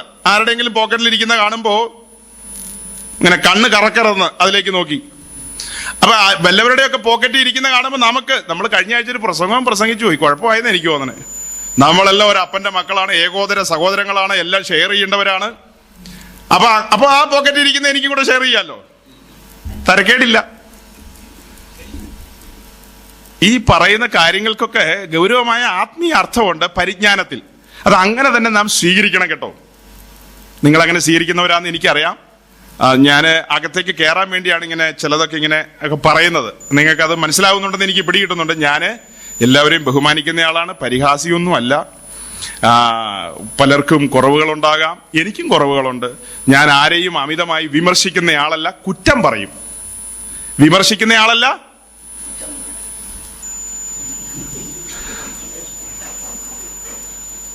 വിമർശിക്കുന്നത് അത്ര നല്ല കാര്യമല്ല. കാരണം നമുക്ക് വിമർശിക്കേണ്ട കാര്യമുണ്ടോ? പക്ഷെ ഒരു ദൈവദാസൻ എന്നുള്ള നിലയിൽ എന്തു പറയണം? ഒരു കുറ്റം നിന്നെ കുറിച്ച് പറവാനുണ്ട്. നിക്കോലാവരുടെ ഉപദേശം നീ എന്ത് ചെയ്യുന്നു? ഇസബേലിന് നീ അനുവദിക്കുന്നു, പിന്നെ കുറ്റം പറയാതിരിക്കാൻ പറ്റുമോ? ദൈവത്തിന്റെ ദാസൻ എന്നുള്ള നിലയിൽ, ഈ അധികാരി എന്നുള്ള നിലയിൽ കുറ്റം പറയും. മിസ്റ്റേക്കുകളെ, അത് മലയാളത്തിൽ അങ്ങനെ ആയിപ്പോയി, ഞാനിപ്പോ എന്ത് ചെയ്യാൻ പറ്റും? ഈ മിസ്റ്റേക്കുകളെ ചൂണ്ടിക്കാണിക്കേണ്ടത് നമ്മുടെ ഉത്തരവാദിത്തമല്ലേ? ഈ വാതിക്കൽ നിൽക്കുകയല്ലേ? ഇപ്പൊ കടന്നു വരുന്നത് എല്ലാവർക്കും പിടികിട്ടുന്നില്ലെങ്കിൽ നമുക്ക് മനസ്സിലായി കഴിഞ്ഞാൽ പറഞ്ഞു കൊടുക്കണം. അത് വെറും തോല് മാത്രമേ ഉള്ളൂ. അകത്ത് ചെന്നായാണ് എന്ന് പറഞ്ഞു കൊടുത്തില്ല, പിന്നെ ഈ കുപ്പായായിട്ട് ഞാൻ എന്തിനാ നിൽക്കുന്നത്? ഉപദേശിപ്പണിയായിട്ട് നമ്മൾ ഇവിടെ നിൽക്കുന്നതിന്റെ പിന്നിലുള്ള ഉദ്ദേശം എന്താ? വിലപിടിപ്പുള്ള സമ്പാദ്യം. പിതാവായ ദൈവത്തിനൊരു സമ്പാദ്യമുണ്ട്, ആ സമ്പാദ്യം ഇരിക്കുന്നത്. അപ്പൊ നമ്മൾ സ്വർഗത്തിൽ ഒത്തിരി വിലയുള്ളതില്ലെന്നാണ് നമ്മൾ ചിന്തിക്കുന്നത്. നമുക്ക് വേറെ പലതും വലിയ വിലയാന്ന് നമുക്ക് തോന്നുന്നു. നമുക്ക് ആനയ്ക്ക് അതിന്റെ വലിപ്പം അറിയാവോ? നാം ആരാന്ന് നമുക്ക് പിടികിട്ടുന്നില്ല. സ്വർഗത്തിലെ പിതാവ്, നമ്മുടെ സ്വർഗീയ പിതാവ് താൻ ഉറ്റു നോക്കിക്കൊണ്ടിരിക്കുക തന്റെ കുഞ്ഞുങ്ങളെ. കയ്യാണോ വളരുന്നത്, കാലാണോ വളരുന്നത്, ആ പൊടിയൊക്കെ മാറി, ആ ചെളിയൊക്കെ മാറി, ആ കറയൊന്ന് മാറി, ആ ചുളുക്കമൊന്ന് മാറി, അതെല്ലാം ഒന്ന് ക്രമത്തിലെല്ലാം ഭംഗിയായി കഴിയുമ്പോൾ വേഗം വരാൻ അവൻ അവിടെ വെമ്പല കയറ് പൊട്ടിക്കുക. അന്നേരം കുഞ്ഞുങ്ങളിവിടെ കിടന്ന് ചെളിയിൽ കിടന്ന് ഉരുളുക, ചപ്പലും ചവറിലും ഒക്കെ. ഒന്നാം നിലയിൽ കയറുന്നു, ചിലർ രണ്ടാം നിലയിൽ കയറുന്നു, ചിലർ സ്റ്റെപ്പിൽ കൂടെ കയറുന്നു, ചിലർ ലിഫ്റ്റിൽ കൂടെ കയറുന്നു. ഇനി ഹെലികോപ്റ്റർ കിട്ടിയ ചില പുള്ളികൾ മുകളിൽ ഇറങ്ങിയിട്ട് എന്ത് ചെയ്യും? താഴേക്ക് വരും. അങ്ങനെ വന്നിറങ്ങിയാലും കുഴപ്പമില്ല, എനിക്കും ഒരു ലിഫ്റ്റ് തരണം നോർത്ത് റെയിൽവേ സ്റ്റേഷൻ വരെ തിരിച്ചു പോകുമ്പോൾ. അപ്പൊ പറഞ്ഞു വന്നത്, ഇങ്ങനെയൊക്കെയുള്ള നിലയിൽ നമ്മുടെ ആളുകൾ എന്ത് ചെയ്യുന്നു? വട്ടം ചുറ്റുകയാണ്. ഈ മഹത്തരമായ കാര്യങ്ങൾ നാം അവന്റെ വിലപ്പെട്ട സമ്പാദ്യമാണെന്നുള്ള ആ ബോധ്യം. ഒരു കാര്യം തന്നെ പെട്ടെന്ന് എന്റെ ഉള്ളിൽ വരുന്നത്, ഫസ്റ്റ് സെഞ്ചുറിയിലെ 1-ാം നൂറ്റാണ്ടിലെ പ്രിയരെ സംബന്ധിച്ച് അവർക്കൊരു വേഗത്തിലൊരു ഇളകലങ്ങ് വന്നു. കർത്താവ് ഇതാ ഉടനെ വരുന്നു. അവർ അങ്ങ് വേഗം വരുന്നു എന്നുള്ള നിലയിൽ ഒരു ഇളകലിന് വിധേയമായി പോയി. എന്ന് പറഞ്ഞാൽ ഒരു വേഗം വരുന്നു, ഇനി പലതും വേണ്ട, അങ്ങനെ വേണ്ട, ഇങ്ങനെ വേണ്ട എന്നൊക്കെയുള്ള ചിന്തയിലേക്ക് വന്ന് ചിലർ ജോലി പോലും ചെയ്യാതെ ആയിപ്പോയി. അതുകൊണ്ട് ഇവർക്കെല്ലാം വേണ്ടി ഒരു ലേഖനം തന്നെ തർജ്ജനം പോലെ എഴുതേണ്ടി വന്നു. തെസ്സലോനിക്ക ലേഖനം അല്ലേ? വേഗം വരും, എന്നാൽ അധർമ്മമൂർത്തി വെളിപ്പെടണം, തടുക്കുന്നവൻ വഴിയിൽ നിന്ന് മാറണം, ചില ക്രമങ്ങളുണ്ട്. എന്നിട്ട് കർത്താവ് താൻ ഗംഭീരനാഥമുണ്ട്, പ്രധാന ദൂതന്റെ ശബ്ദമുണ്ട്, ഇങ്ങനെ പലതും ഉണ്ട്. ഈ കാര്യങ്ങളൊക്കെ അതിന്റെ ക്രമത്തിൽ നടക്കും എന്ന് അവരെ പറഞ്ഞ് കേൾപ്പിക്കേണ്ടി വന്നു. എന്നിട്ടും അവർക്കൊരു ഇങ്ങനെ നിൽക്കുക, ചാർജ് ചെയ്ത് ഇങ്ങനെ കണ്ടിട്ടില്ലേ എഞ്ചിൻ, ട്രെയിനിന്റെ എഞ്ചിൻ സ്റ്റാർട്ട് ചെയ്ത് ഇങ്ങനെ നിർത്തിയിരിക്കുന്ന മൂവി, ലിവറിങ് ഇട്ടാ പിന്നെ എന്ത് ചെയ്യും? അങ്ങ് പോവും. ആ രീതിയിൽ ഇങ്ങനെ സ്റ്റാർട്ടിങ് നിൽക്കുക. എന്ന് 1-ാം നൂറ്റാണ്ടില് 1-2 നൂറ്റാണ്ടിൽ ഇങ്ങനെ നിൽക്കുക, ചാർജ് ചെയ്ത് ഇപ്പൊ പോകും എന്നുള്ള നിലയിൽ. ഇതേത് നൂറ്റാണ്ടാ? 21-ാന്നാ തോന്നുന്നത്. ഏതാണ്ട് 20-21 നൂറ്റാണ്ടുകളിലേക്ക് എത്തിയപ്പോ, എന്ന് പറഞ്ഞാൽ ഒടുക്കത്തെ നൂറ്റാണ്ടിലേക്ക് എത്തിയപ്പോൾ, ഈ നൂറ്റാണ്ടിലേക്ക് വന്നപ്പോ ഓഫായി പോയി എഞ്ചിൻ. 1-ാം നൂറ്റാണ്ടുകാർക്ക് വെപ്രാളമായിരുന്നു പോകാൻ. ഇതാ കർത്താവ് വേഗം വരുന്നു എന്നുള്ളതായിരുന്നു അവരുടെ മുദ്രാവാക്യം തന്നെ. ഒടുവിലത്തെ നൂറ്റാണ്ടിലേക്ക് വന്നപ്പോ ഉടനെയൊന്നും വരത്തില്ലെന്നേ. ഉടനെയൊന്നും. സഹോദരി, നിന്നെ കുറിച്ച് 2020 ചില കാര്യങ്ങൾ നടക്കാൻ പോകുന്നു എന്നൊരു ദൂത് പറയുമ്പോഴത്തേക്കും നമ്മൾ കയറി ആമീൻ പറഞ്ഞോളൂ. അപ്പൊ 2020 വരെ എന്തില്ല? വരാൻ പോകുന്നില്ല. അപ്പൊ 2020 വരെ ഒരു ഗ്യാപ്പ് ഉണ്ടല്ലോ, കാച്ചില് നടാലോ. അപ്പൊ 2020 കർത്താവ് വരുന്നുള്ളൂ എങ്കിൽ കുറച്ച് കാച്ചില് നടാം. കാച്ചിൽ എത്ര വർഷം വേണ്ടി വരും പറിക്കാൻ? വേഗം പറിക്കാല്ലേ? എന്നാ പിന്നെ വേറെ എന്തെങ്കിലും നട്. അത് റബ്ബർ നട്ടോ, 6-7 വർഷമായി ഇട്ട് പറിക്കാലോ. പറിച്ചെടുക്കാൻ പറ്റില്ല, വെട്ടിയെടുക്കാം. അപ്പൊ വെട്ടൊക്കെ പഠിക്കണം. അതിനിടയ്ക്ക് ദൂതൊന്നും കേട്ടെന്ന് പറഞ്ഞിട്ട് കാര്യമില്ല, വെട്ടൊക്കെ പഠിക്കണം. അല്ലെങ്കിൽ അതിനുള്ള സംവിധാനമൊക്കെ ഒരുക്കണം. ദൂത് മാത്രം അപ്പൊ അത് പറഞ്ഞപ്പോ നമ്മുടെ ഒരു കൊച്ചൻ, കേരളത്തിലുള്ള ഒരു കൊച്ചൻ ഗൾഫിൽ ദൂത് ഇങ്ങനെ കൊടുത്തോണ്ടിരിക്കുക. ഒരിക്കൽ ഞാൻ പറഞ്ഞത്, എന്നാൽ ഇന്ന് പലരും കേൾക്കാത്തവരുണ്ട്, അവരും കൂടി ഒന്ന് കേട്ടോട്ടെ, അത്യാവശ്യം അസാരം കേട്ടോട്ടെ. ഇങ്ങനെ ദൂത് കൊടുത്തോണ്ടിരിക്കുന്ന കൂട്ടത്തിൽ പെട്ടെന്ന് അടുത്തേക്ക് വന്നപ്പോ സഹോദരൻ, ഈ സഹോദരനല്ല, അവിടുത്തെ സഹോദരൻ പെട്ടെന്ന് അങ്ങ് ആ ഷിവറിങ്ങിലേക്ക് വന്നു. ദൂത് ഏറ്റെടുക്കാനുള്ള തയ്യാറെടുപ്പിലേക്ക് അദ്ദേഹം വന്നു. അദ്ദേഹം ദൂത് അങ്ങ് പാസ് ചെയ്തു. പത്രോസിനെ മാനിച്ച ദൈവം വള്ളവും വലയും പടകും അതൊക്കെ പറഞ്ഞു കേട്ടോ. വള്ളവും വലയും പടകും, വള്ളത്തിൽ നിറച്ച് മീനും കൂടെ കിടക്കുക. എന്നിട്ട് അതെല്ലാം ഇട്ടിട്ട് ഇറങ്ങി വന്ന പത്രോസിനെ ഭയങ്കരമായി ഉയർത്തി മാനിച്ച് നിർത്തിയ നിൽപ്പുണ്ടല്ലോ, നിന്നെയും അതുപോലെ ഉയർത്തി മാനിക്കാൻ പോകുന്നു. അപ്പോൾ അതിൻ്റെ ഇടയ്ക്ക് ദൂതിന്റെ കൂട്ടത്തിലോ അല്ലെങ്കിൽ കഴിഞ്ഞിട്ട് പുറത്തിറങ്ങിയിട്ടാണെങ്കിലും പറഞ്ഞു കൊടുക്കണം, പത്രോസ് ഇങ്ങനെയൊക്കെ ചെയ്തായിരുന്നു കേട്ടോ, ഈ കിട്ടിയ മീനൊന്നും വലിയ കാര്യമല്ല എന്ന് പറഞ്ഞ് വിട്ടിട്ട് വന്നായിരുന്നു എന്നെങ്കിലും ഒന്ന് പറഞ്ഞു കൊടുക്കണം. അതൊന്നും പറഞ്ഞില്ല. അപ്പൊ അങ്ങനെ പറഞ്ഞു. അങ്ങനെ പത്രോസിനെ ഉയർത്തി മാനിച്ച ദൈവം ജീവിക്കുന്നു, നിന്നെയും ഉയർത്താൻ പോകുന്നു. പക്ഷെ ദൂത് പൂർണ്ണമായോ? ദൂതിന്റെ കൂട്ടത്തിൽ ഒരു കാര്യം ഇവിടെ പറയണ്ടേ? അത് പറയാതെ വിട്ടു. എന്താ പറയാതെ വിട്ടെ? പത്രോസിനെ ഉയർത്തി എന്നുള്ളതും ഈ പറഞ്ഞ കാര്യങ്ങളൊക്കെ ശരിയാ. ഉയർത്തിയത് എങ്ങോട്ടാ? ഒരു ക്രൂശയിൽ തലകീഴായി തൂക്കിയാണ് ആശാനെ അവസാനം ഉയർത്തി നിർത്തിയത്. അതും കൂടെ പറയണ്ടേ ഉയർത്തിയ കൂട്ടത്തില്? ക്രിസ്തീയ ജീവിതത്തിന്റെ ഒരു എപ്പിസോഡ് മാത്രം പറഞ്ഞാൽ മതിയോ? അനേകർ ഓരോ എപ്പിസോഡിൽ അവസാനിക്കുക. ഇനിയും ഉണ്ട്, എപ്പിസോഡുകൾ വരുന്നു. ഇപ്പൊ സമയം പോയെങ്കിൽ സാരമില്ല, ഇനി വരുന്നു. അടുത്ത ദിവസങ്ങളിൽ നമ്മൾ എപ്പിസോഡുകൾ തുറക്കും. അതുകൊണ്ട് ഉയർത്തും എന്നൊക്കെ പറയുമ്പോ പെട്ടെന്ന് ചാടിക്കേറി എന്ത് ചെയ്യരുത്? ഇളകി അങ്ങ് വശായി പോകരുത്. നമ്മെ ഉയർത്തിയിരിക്കുന്നു. അത് എവിടെയാ? ഹെവൻലി റെലംസിൽ, സ്വർഗ തലത്തിൽ ആബാ പിതാവേ എന്ന് വിളിക്കാവുന്ന ഗംഭീര കൂട്ടായ്മയുടെ ഉടമകളാണ് നാം. നമുക്ക് സകലതുകൊണ്ട് സകലത്തിന്റെ ഈ ഉടമസ്ഥൻ നമ്മുടെ അപ്പനാണ്. ആ തന്റെ ഇടത്തിൽ മുന്നോട്ട് പോകണം. എന്നാൽ അതിന്റെ എല്ലാ അവകാശികളാകുക എന്നുള്ളൊരു ഒരു ഭാഗവും കൂടി ഉണ്ട്. അത് നമുക്ക് വരും ദിവസങ്ങളിൽ ചിന്തിക്കണം. അപ്പോ സങ്കീർത്തനം 40-ന്റെ 2-ാം വാക്യത്തിൽ ഒരു കാര്യം കൂടി ഉണ്ട്, അതൊന്നുകൂടെ വായിക്കണം. അത് കഴിഞ്ഞിട്ടുമുണ്ട്. 40-ന്റെ 2. എന്റെ ഗമനത്തെ സ്ഥിരമാക്കി. അപ്പൊ ഇതും അനേകർ ദൂതൊക്കെ പറയുന്ന ഒരു സ്ഥലത്ത് ഒരാളിങ്ങനെ, ഞാനും അവിടെ ഇരിപ്പുണ്ട്, അദ്ദേഹം ഇങ്ങനെ ഗമനത്തെ സ്ഥിരമാക്കും എന്ന് പറഞ്ഞ് അങ്ങ് ദൂത് പറഞ്ഞു. യാതൊരു വഴിയിലും നടക്കുന്നതല്ലാത്ത ഒരാളോടെ ഇത് പറയുന്നത്. കൃത്യം സൂക്ഷം നമുക്കറിയാം.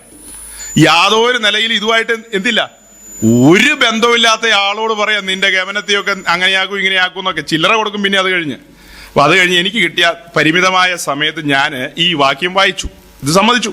ഈ വാക്യം നമ്മൾ സമ്മതിച്ചു. ഗമനത്തെ എന്ത് ചെയ്യും? സ്ഥിരമാക്കും. ഒരു വിരോധമില്ല. 121-ാം സങ്കീർത്തനത്തിന്റെ 8-ാമത്തെ വാക്യമാണോ എന്ന് പറഞ്ഞാൽ ഒടുവിലത്തെ വാക്യം. 8-ആണോ 7-ആണോ? ഒടുവിലത്തെ വാക്യം. അത് എത്രാമത്തെ വാക്യ? 121-ന്റെ 121-ന്റെ ലാസ്റ്റ് വാക്യം. യഹോവ നിന്റെ ഗമനത്തെയും ആഗമനത്തെയും.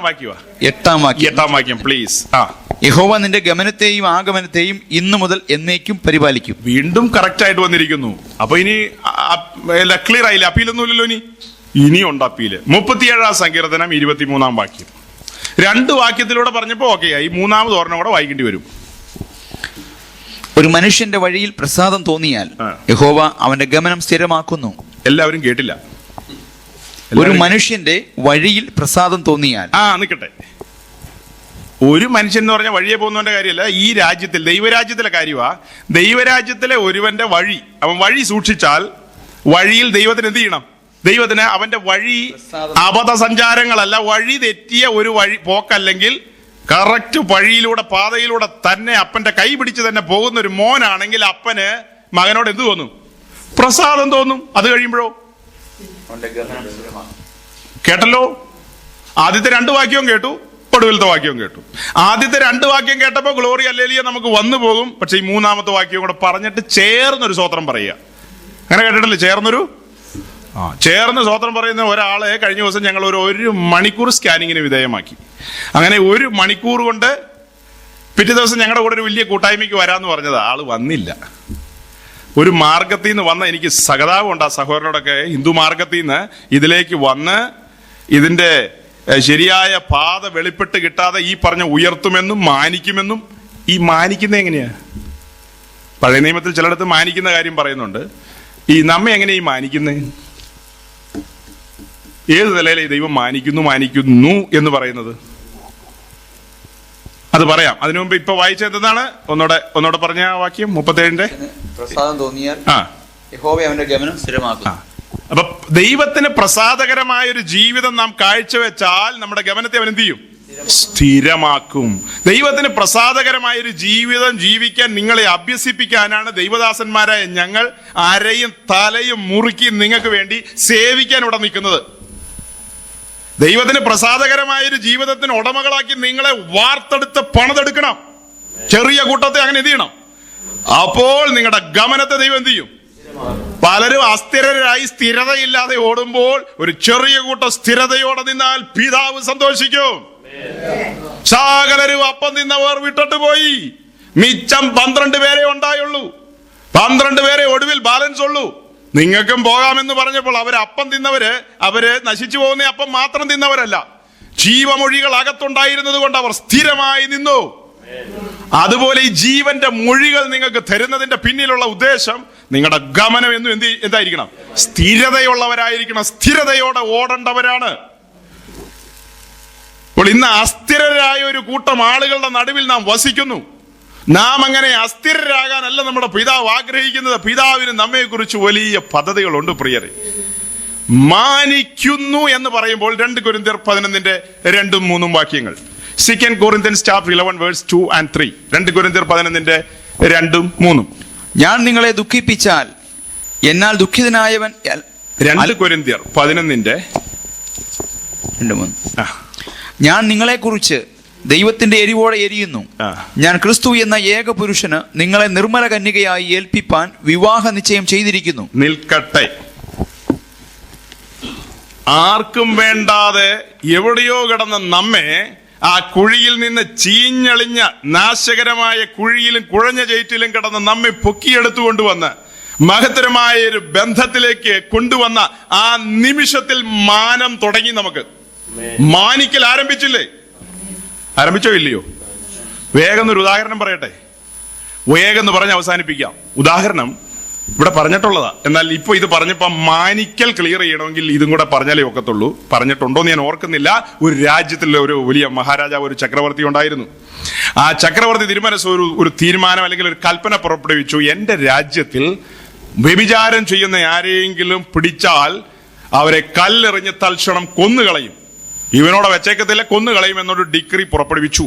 അങ്ങനെ കൽപ്പന രാജ്യത്തിന്റെ 4 കോണുകളിലും ചെന്ന് അവിടുത്തെ പ്രജകൾ, പട്ടാളക്കാർ വിളിച്ചു പറഞ്ഞു. അങ്ങനെ എല്ലാവരും കേൾക്കാത്തൊരു കുഞ്ഞു പോലും ആ ദേശത്തില്ല. അങ്ങനെ ഒരു പ്രിയ സഹോദരിയെ ഒരു പ്രത്യേക ദിവസം പോലീസ് അധികാരികൾ അല്ലെങ്കിൽ നിയമപാലകർ തെളിവ് സഹിതം കയ്യോടെ പിടികൂടി. ആ കയ്യോടെ ആ സഹോദരിയെ പിടികൂടിയിട്ട് ന്യായാസനം ഇരിക്കുന്ന രാജസിംഹാസനത്തിന് മുമ്പിലേക്ക് അവളെ വലിച്ചിഴച്ചു കൊണ്ടുവന്നു. അങ്ങനെ അവളെ അവിടെ നിന്ന് വലിച്ചിഴച്ചുകൊണ്ട് വരുമ്പോ തന്നെ അവളുടെ പ്രാണൻ പോയി കാണും. ഈ രാജാവ് ആരാ? നീതിപതിയായ രാജാവാണ്. ഈ രാജാവ് ഒരു കാരണവശാലും ന്യായം മറിക്കുന്ന രാജാവല്ല. ഈ രാജാവ് പറഞ്ഞതാ. അങ്ങനെയുള്ള രാജാവിന്റെ സന്നിധിയിലേക്ക് ഈ പ്രിയ സഹോദരിയെ വലിച്ചഴച്ച് ഈ സേനാനായകന്മാരും പടനായകന്മാരും ഒക്കെ കൂടി കൊണ്ടുവരുന്നു. രാജാവ് സിംഹാസനത്തിലിരിക്കുന്നു, മന്ത്രിമാരിയ്ക്കുന്നു, മന്ത്രി പ്രമുഖരിയ്ക്കുന്നു, സേനാ നായകന്മാരിയ്ക്കുന്നു, രാജസദസ് ദർബാർ. അതിലേക്ക് അവളെ കൊണ്ടുവരികയാണ്.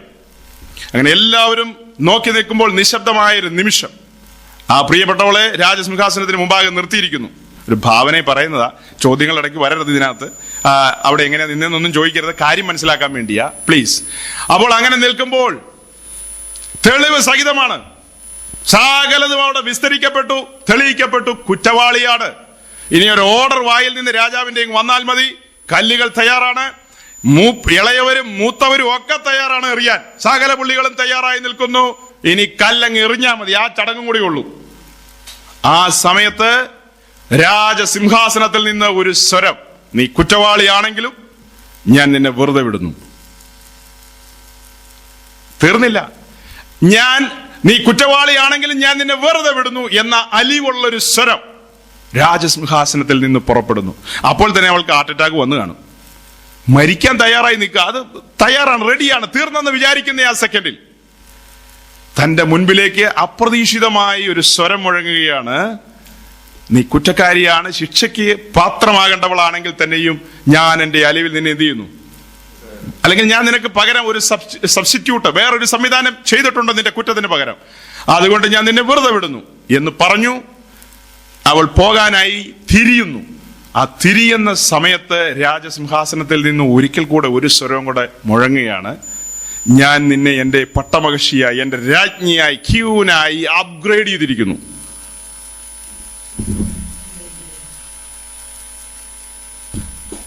അപ്പോൾ ആ സഹോദരി പറയാന്ന് വിചാരിച്ചോ, ഒരു 2 നില ബംഗ്ലാവ് ഒരു കാറും കൂടെ തന്നാൽ ഞാൻ ഇത് സമ്മതിക്കാന്ന് പറയുവാണെങ്കിൽ അവൾക്ക് എന്തോ കുഴപ്പമുണ്ടെന്നല്ലേ അർത്ഥം. ആ തരത്തിലുള്ള ചെറിയ പിരി അഴഞ്ഞവരാണ് ഏറിയ പങ്കും ഇന്ന് ഭൂതലത്തിലുള്ളത്. ചെറിയ പിരി, മുഴുവൻ പിരിയല്ല, ചെറിയ പിരി. അവളെ വെറുതെ വിട്ട സമയത്ത് തന്നെ മാനം തുടങ്ങി, മാനിച്ചിട്ടില്ല, വെറുതെ വിട്ടെന്നല്ലേ ഉള്ളൂ. അപ്പോൾ ഒരു കാര്യം കൂടെ ശ്രദ്ധിക്കണം, ഈ വലിച്ചഴച്ച് അവിടെ അവളെ കൊണ്ടുവരുമ്പോൾ അവിടെ രാജാവിരിക്കുന്നു, മന്ത്രിമാർ, സേനാനായകന്മാർ, രാജപ്രമുഖർ, പരിവാരങ്ങൾ, സകലരും ഓണറേറിയം വാങ്ങുന്ന പുള്ളികളെല്ലാം ഇരിക്കുക. ഇവരുടെ എല്ലാം താഴെ, ഏറ്റവും താഴെയുള്ള ഒരു വ്യക്തി അവിടെ ആരാ നേരം? ആ പറയപ്പെട്ട സദസ്സിൽ, മഹൽ സദസ്സിലെ ഏറ്റവും താഴ്ന്ന, അതായത് ഉറുമ്പ് പോലെ, ഒരു മണ്ണിര പോലെ വിലയില്ലാത്ത, ചവിട്ടി മെതയ്ക്കാവുന്ന ഏറ്റവും തരം താണ ഒരു വ്യക്തി അവിടെ ആരാ? ഈ കൊണ്ടുവന്ന സ്ത്രീ അല്ലേ? ഈ മടങ്ങുന്ന സ്ത്രീ ആരാ? ഈ പറയപ്പെട്ട പുള്ളികളുടെ എല്ലാം തലയ്ക്ക് മീതെ രാജാവിന്റെ തൊട്ട് താഴെ ഇരിക്കുന്ന പുള്ളിക്കാരി ആയില്ലേ? ഇതിൽ കൂടുതൽ ഇനി എന്ത് മാനം വേണം? ഇനിയും വേണോ മാനം? എന്നാൽ ലോറി കൊണ്ടുവരണോ? ടോറസ് കൊണ്ടുവരണോ?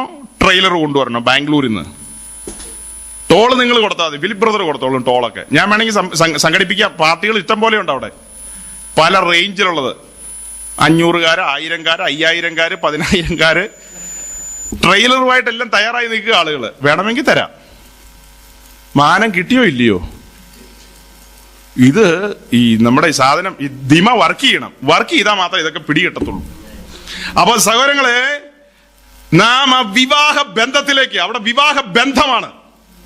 നമ്മുടെ നാട്ടിലെ കല്യാണമല്ല, പലസ്തീനിലെ കല്യാണ നിശ്ചയം കഴിഞ്ഞു. അപ്പോൾ അവളോട് പറയാണ്, ഈ കാര്യമൊക്കെ പറഞ്ഞു കഴിഞ്ഞിട്ട് പറഞ്ഞു, ദേ അവിടെ ഒരു അന്തപ്പുരം നിനക്ക് വേണ്ടി ഒരുക്കിയിട്ടുണ്ട്, അവിടെ 5 കക്ഷികളെ, 5 പുള്ളികളെ ഞാൻ തയ്യാറാക്കി വെച്ചിട്ടുണ്ട്. അവർ നിന്നെ, ഇപ്പൊ അവൾ നിൽക്കുന്ന നോക്കി, ഒരു കീറിയ നൈറ്റിയൊക്കെ ഇട്ട് ആകെ കരിയും പിടിച്ച് ഒരു വല്ലാത്ത പരുവത്തിലാണ് നിൽക്കുന്നത്. ഇങ്ങനെ തന്നെ പൊക്കിയെടുത്ത് ഇവിടെ എന്ത് ചെയ്യാൻ പറ്റില്ല, ഇരുത്താൻ പറ്റത്തില്ല. അവൾ വേഗം അവൾക്കൊരു പുതിയ അങ്കി കൊടുക്കാൻ പറഞ്ഞു, പുതിയൊരു കുപ്പായം കൊടുത്തു, ഒരു തേജസിന്റെ വസ്ത്രം. ആ തേജസിന്റെ ഒരു വസ്ത്രവും കൊണ്ട് രാജസിംഹാസനത്തിൽ ഇരിക്കാൻ പറ്റത്തില്ല, പിന്നെ എന്ത് വേണം? ആഹാ, സങ്കീർത്തനം 45:13-14. ഇതൊക്കെ പിന്നീട് വരേണ്ട കാര്യം, എന്നാലും ഒന്ന്. സങ്കീർത്തനം 45:13-14. സാംസ് 45:13. അന്തഃപുരത്തിലെ രാജകുമാരി ശോഭ പരിപൂർണയാകുന്നു, അവളുടെ വസ്ത്രം പൊൻ കസവ് കൊണ്ടുള്ളത്. അവളെ ചിത്രത്തയ്യിലുള്ള വസ്ത്രം ധരിപ്പിച്ച് രാജസന്നിധിയിൽ കൊണ്ടുവരും. അവളുടെ തോഴിമാരായി കൂടെ നടക്കുന്ന കന്യകമാരെയും നിന്റെ അടുക്കൽ കൊണ്ടുവരും. അപ്പോൾ പ്രിയ സഹോദരിക്ക് ഒരു തേജസിന്റെ വസ്ത്രം മാത്രം പോരാ, പൊൻ കസവ്, ആ വസ്ത്രത്തിൽ പൊൻ കസവ് വേണം. പിന്നെ അതിൽ എന്ത് വേണം? ചിത്രത്തയ്യൽ വേണം.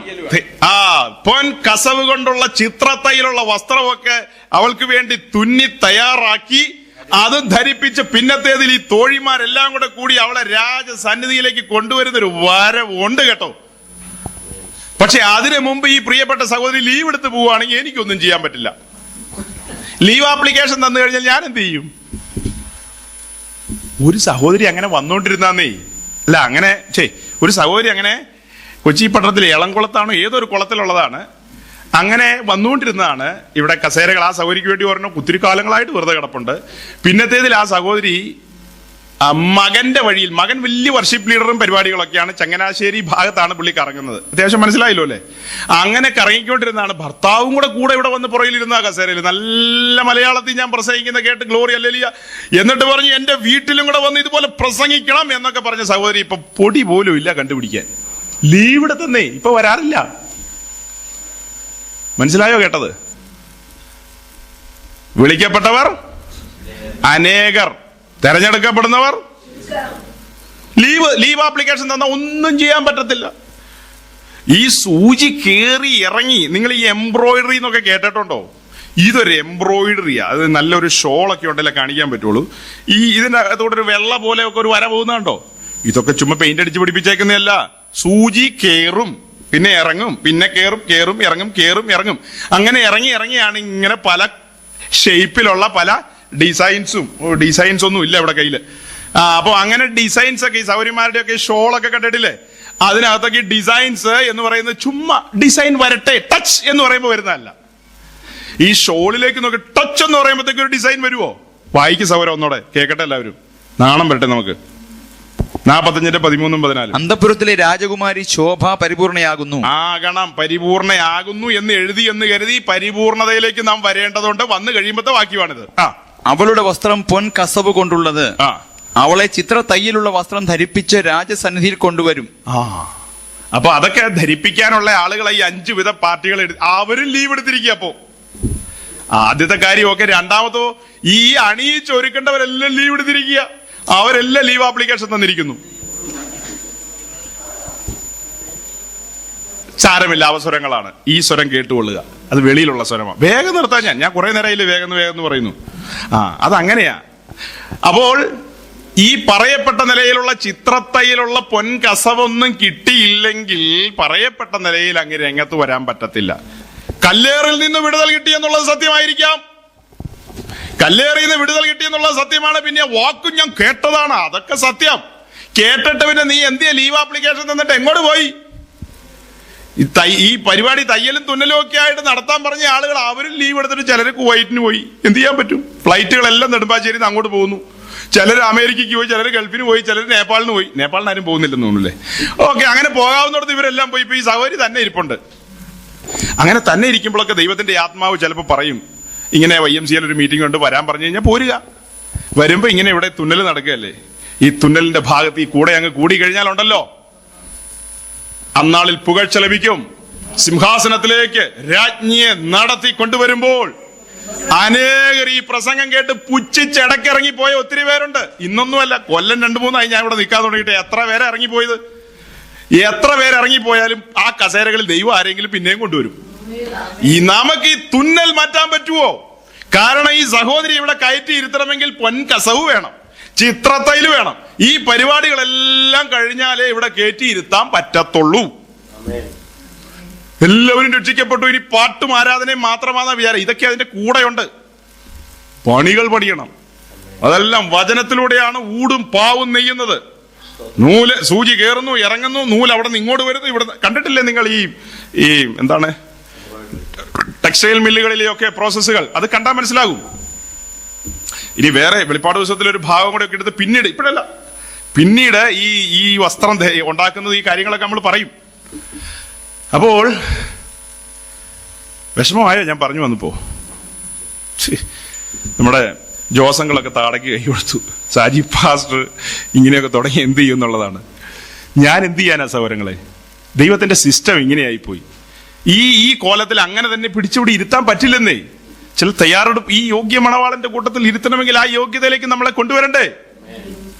ഇപ്പൊ ചില പുള്ളികൾ ആ താൽക്കാലിക അന്തഃപുരത്തിൽ ഇരിക്കാൻ പറഞ്ഞപ്പോ, ആ താൽക്കാലിക അന്തഃപുരം എന്ന് പറയുന്നതാണ് ഇന്നത്തെ ഈ ഭൂമി ഇത് താൽക്കാലികമായി നമ്മുടെ പാർപ്പിടമാണ്.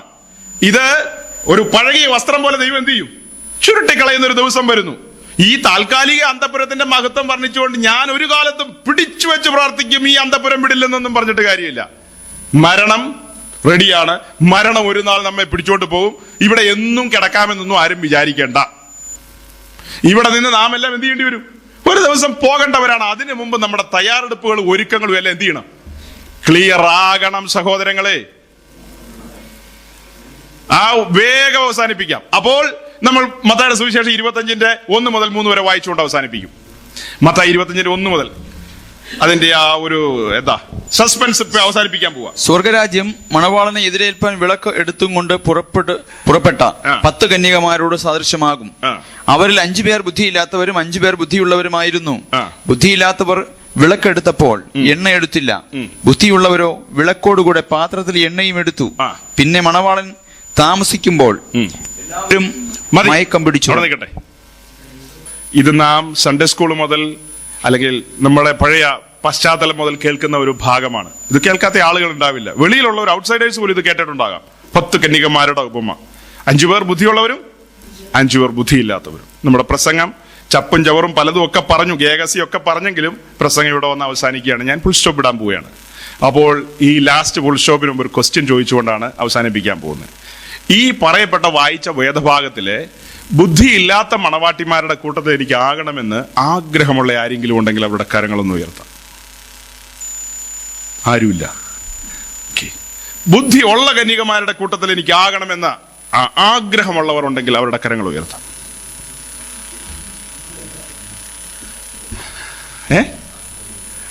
എനിക്ക് കൈ പൊക്കാൻ പറ്റുന്നില്ല. ഓക്കെ, അടുത്ത ഒരു ന്യൂട്രൽ ഗിയറും കൂടെ ഉണ്ട്. എല്ലായ്പ്പോഴും നമുക്ക് ചോയ്സ് ഉണ്ട്, അല്ലെങ്കിൽ എല്ലാവരെയും നമ്മൾ പാർട്ടിസിപ്പേറ്റ് ചെയ്യണം, ഉൾക്കൊള്ളിക്കണം. അഥവാ ഈ രണ്ടിലും ഞങ്ങൾക്ക് പെടാൻ മനസ്സില്ല എന്നുള്ള വേറെ ഏതെങ്കിലും ഗ്രൂപ്പുകാരുണ്ടെങ്കിൽ അവർക്ക് കൈ വെക്കാം. എന്റെ കൈ പൊങ്ങുന്നുണ്ട്. ഒന്നും മനസ്സിലായില്ല അല്ലേ? സഹോദരങ്ങളെ, അടുത്ത വാക്യം വായിക്കും. സഹോദരൻ നല്ല ഉഷാറായിട്ട് വായിക്കും, കേട്ടുകൊള്ളുക. 4-ാം വാക്യം മുതൽ. പിന്നെ മണവാളൻ, പിന്നെ ബുദ്ധിയുള്ളവരോ വിളക്കോടുകൂടെ പാത്രത്തിൽ എണ്ണയും എടുത്തു. പിന്നെ മണവാളൻ താമസിക്കുമ്പോൾ, ശ്രദ്ധിക്കണം, പിന്നെ മണവാളൻ വരുവാൻ താമസിച്ചെന്നാറേ മയക്കം പിടിച്ചുറങ്ങി. എല്ലാവരും മയക്കം പിടിച്ചു. ഒരു വാക്കിൽ ആ സകലതും ഇരിക്കുന്നത്, അത് വിട്ടു. എല്ലാവരും ആദ്യം എന്ത് പിടിച്ചു? മയക്കം പിടിച്ചു. പിന്നെ എന്ത് പിടിച്ചു? ഉറങ്ങി. എല്ലാവരും മയക്കം പിടിച്ച് ഉറങ്ങി. ഈ എല്ലാവരും എന്ന് പറഞ്ഞാൽ ആരൊക്കെയാ? കഷ്ടമായിപ്പോയി. അപ്പൊ കൈവക്കിയതും കഷ്ടമായിപ്പോയി. ഇതൊക്കെ എത്രയോ ആവർത്തി നാം വായിച്ചതാണെന്നറിയാവോ? നാം ശ്രദ്ധിക്കുന്നില്ല. നാം ശ്രദ്ധിക്കാത്തല്ല, നടത്തിപ്പുകാരായി ഈ കാലഘട്ടത്തിൽ ഒന്നും എന്ത് ചെയ്യുന്നില്ല, ബോധവാന്മാരല്ല. അതൊക്കെ വളരെ സീരിയസ് ആയിട്ട് വരും ദിവസങ്ങളിൽ നാം കേൾക്കുമ്പോഴാണ് ഇന്ന് വന്നിരിക്കുന്ന അപജയം എന്ന് പറയുന്നത്. ഇന്ന് കാണുന്ന 90% കാഹളം കേൾക്കത്തില്ല. ശ്രദ്ധിച്ച് നോട്ട് ചെയ്തു എല്ലാവരും. ഇന്ന് കാണുന്ന ഈ മേളങ്ങളും കോലാഹലങ്ങളൊന്നും ഉണ്ടല്ലോ, കാഹളം കേൾക്കാൻ പോകുന്നില്ല. ആകാശത്തെയും ഭൂമിയെയും സാക്ഷി വെച്ച് ഈ രാത്രി പറയുന്നു. പിന്നെ മണവാളൻ വരുവാൻ താമസിച്ചെന്നാറ് എല്ലാവരും മയക്കം പിടിച്ചു. കുറച്ചുപേര്, മറ്റു കുറച്ചുപേര് മയക്കത്തിൽ നിന്ന് എങ്ങോട്ട് പോയി? ഉറക്കത്തിലേക്ക് പോയി. എന്നാൽ അടുത്ത ഭാഗം കണ്ടിന്യൂ ചെയ്യാം. അർദ്ധരാത്രിക്കോ മണവാളൻ വരുന്നു. അർദ്ധരാത്രിക്ക് മണവാളൻ വരുന്നു. അവനെ എതിരേൽപ്പാൻ പുറപ്പെടുവീൻ എന്ന ആർപ്പുവിളി ഉണ്ടായി. അർദ്ധരാത്രിക്ക് മണവാളൻ വരുന്നു എന്നല്ല അർത്ഥം. മണവാളൻ വരുന്ന ആ ഭാഗം അർദ്ധരാത്രി എന്നുള്ളത് കൊണ്ട് വിവക്ഷിക്കുന്നത് അതിന്റെ ആത്മീയമായ പശ്ചാത്തലം അല്ലെങ്കിൽ അർത്ഥം അർദ്ധരാത്രി പ്രവർത്തിക്കാൻ കഴിയാത്ത ഒരു മേഖലയായിട്ട് നമുക്ക് മനസ്സിലാകും. നമുക്ക് ചലിക്കാനോ പ്രവർത്തിക്കാനോ ഒന്നും കഴിയാത്ത വല്ലാത്തൊരു സ്റ്റേജാണ് അർദ്ധരാത്രി. നാം അങ്ങ് ഡീപ് സ്ലീപ്പിലേക്ക് പോകുന്ന ഒരു സാഹചര്യമാണ് അല്ലെ? ആ സമയത്ത് എന്തെങ്കിലും പ്രവൃത്തി അതിന്റെ കൂടെ ചെയ്യാൻ പറ്റുമോ? അതൊന്നും പറ്റത്തില്ല. ഉറക്കത്തിൽ ഫോൺ വിളിക്കാൻ പറ്റുമോ? ചാപ്പാട് കഴിച്ചോണ്ടിരിക്കുമ്പോഴാണെങ്കിൽ ഇങ്ങനെ വെച്ചോണ്ട് വേണമെങ്കിൽ നമുക്ക് പറയാം. വണ്ടി ഓടിച്ചോണ്ട് വേണം ഇങ്ങനെ വെച്ചോണ്ട് പറയാം. ഡീപ് സ്ലീപ്പിലേക്ക് പോയിരിക്കുന്നയാൾ അതിനിടയ്ക്ക് വല്ലതും പറയുന്നുണ്ടോ? നിദ്രയിലാണ്, ഭയങ്കര ഉറക്കത്തിലാണ്. അപ്പോൾ ഇതിൽ നിന്ന് എന്താ നമ്മൾ മനസ്സിലാക്കുന്നത്? ബുദ്ധിയുള്ള പുള്ളികളും എണ്ണയുണ്ട്, പാത്രത്തിലും കൂടെ എണ്ണയുണ്ട്. ഇവരെല്ലാം എന്തായി പോയി? മയക്കം പിടിച്ചു. ചിലർ മയക്കം പിടിച്ചു, ചിലർ ഉറക്കത്തിലേക്ക് പോയി. അതിനൊരു വേഗം എന്ന് പറയാൻ മനസ്സിലാക്കാൻ, നമ്മള് വൈകുന്നേരം ഒരു 9:30 ആയപ്പോ അത്താഴം ഉണ്ടു. എന്നിട്ട് ഒരു 2 ചാല അങ്ങോട്ടും ഇങ്ങോട്ടും നടന്നു. ഒരു 10-10:15 ആയപ്പോ കയറി ഒന്ന് കിടക്കാനായിട്ടൊരു ചട്ടം കൂട്ടി. അങ്ങനെ കട്ടിലേക്ക് കയറി ഒരു 11 ആയപ്പോഴത്തേക്കും മയക്കത്തിലേക്ക് നീണ്ടൊരു 11:30 ആയപ്പോ മയക്കം അങ്ങ് നീണ്ടൊരു 11:45 വരെ പോയി മയക്കം. ആ സമയത്ത് അടുക്കളയിൽ ഒരു പാത്രം താഴേക്ക് വീണാൽ ടപ്പെന്ന് നമ്മൾ എന്ത് ചെയ്യും? ചാടി എഴുന്നേക്കും. അങ്ങനെ 11:45, 12:45 പിന്നെ 1 1:15 അർദ്ധരാത്രി. ആ സമയത്ത് പാത്രം പോയിട്ട് ബോംബ് പൊട്ടിയാൽ നമ്മൾ അറിയോ? ചിലരൊക്കെ അറിയും കേട്ടോ. ഇവിടെ കൊല്ലം കഴിവുള്ളവരുണ്ട്. എന്നെ സംബന്ധിച്ച് എനിക്ക് അത്ര വലിയ ബോധമൊന്നും ഉണ്ടെന്ന് എനിക്ക് തോന്നുന്നില്ല. എന്റെ കാര്യത്തിൽ ഞാൻ ആ കാര്യത്തിൽ തുറന്ന് സമ്മതിക്കുകയാണ്. ഞാൻ ആ കാര്യത്തിൽ പരാജിതനാണ്. ഉറക്കത്തിൽ നല്ല ഉറക്കമായിരിക്കും. അപ്പോൾ അങ്ങനെയുള്ളൊരു സ്റ്റേജ് വരുന്നു എന്നാ പറഞ്ഞതിന്റെ അർത്ഥം. അല്ലാതെ അർദ്ധരാത്രിക്ക് മണവാളം വരുന്നു എന്ന് പറഞ്ഞ് ഇവിടെ അർദ്ധരാത്രിക്ക് വന്ന് അമേരിക്കയിലോ? അപ്പൊ അതൊന്നുമല്ല. ആ കാര്യം കണ്ണു തുറന്ന് നമ്മൾ നോക്കണം. പലരും ഇതൊന്നും നോക്കാതെ ചുമ്മാ ഇങ്ങനെ വെച്ചങ്ങ് വിടും. അങ്ങനെയൊന്നും വിടരുത്. ഇതിന്റെ അർത്ഥം ഈ പറയപ്പെട്ട നമുക്ക് പ്രവർത്തിക്കാനും ചലിക്കാനും കഴിയാത്ത സമയത്ത് മണവാളൻ വരുമ്പോൾ ഈ പറയപ്പെട്ട ബുദ്ധിയുള്ളവരും ബുദ്ധിയില്ലാത്തവരും ഒക്കെ വിഷമിക്കും.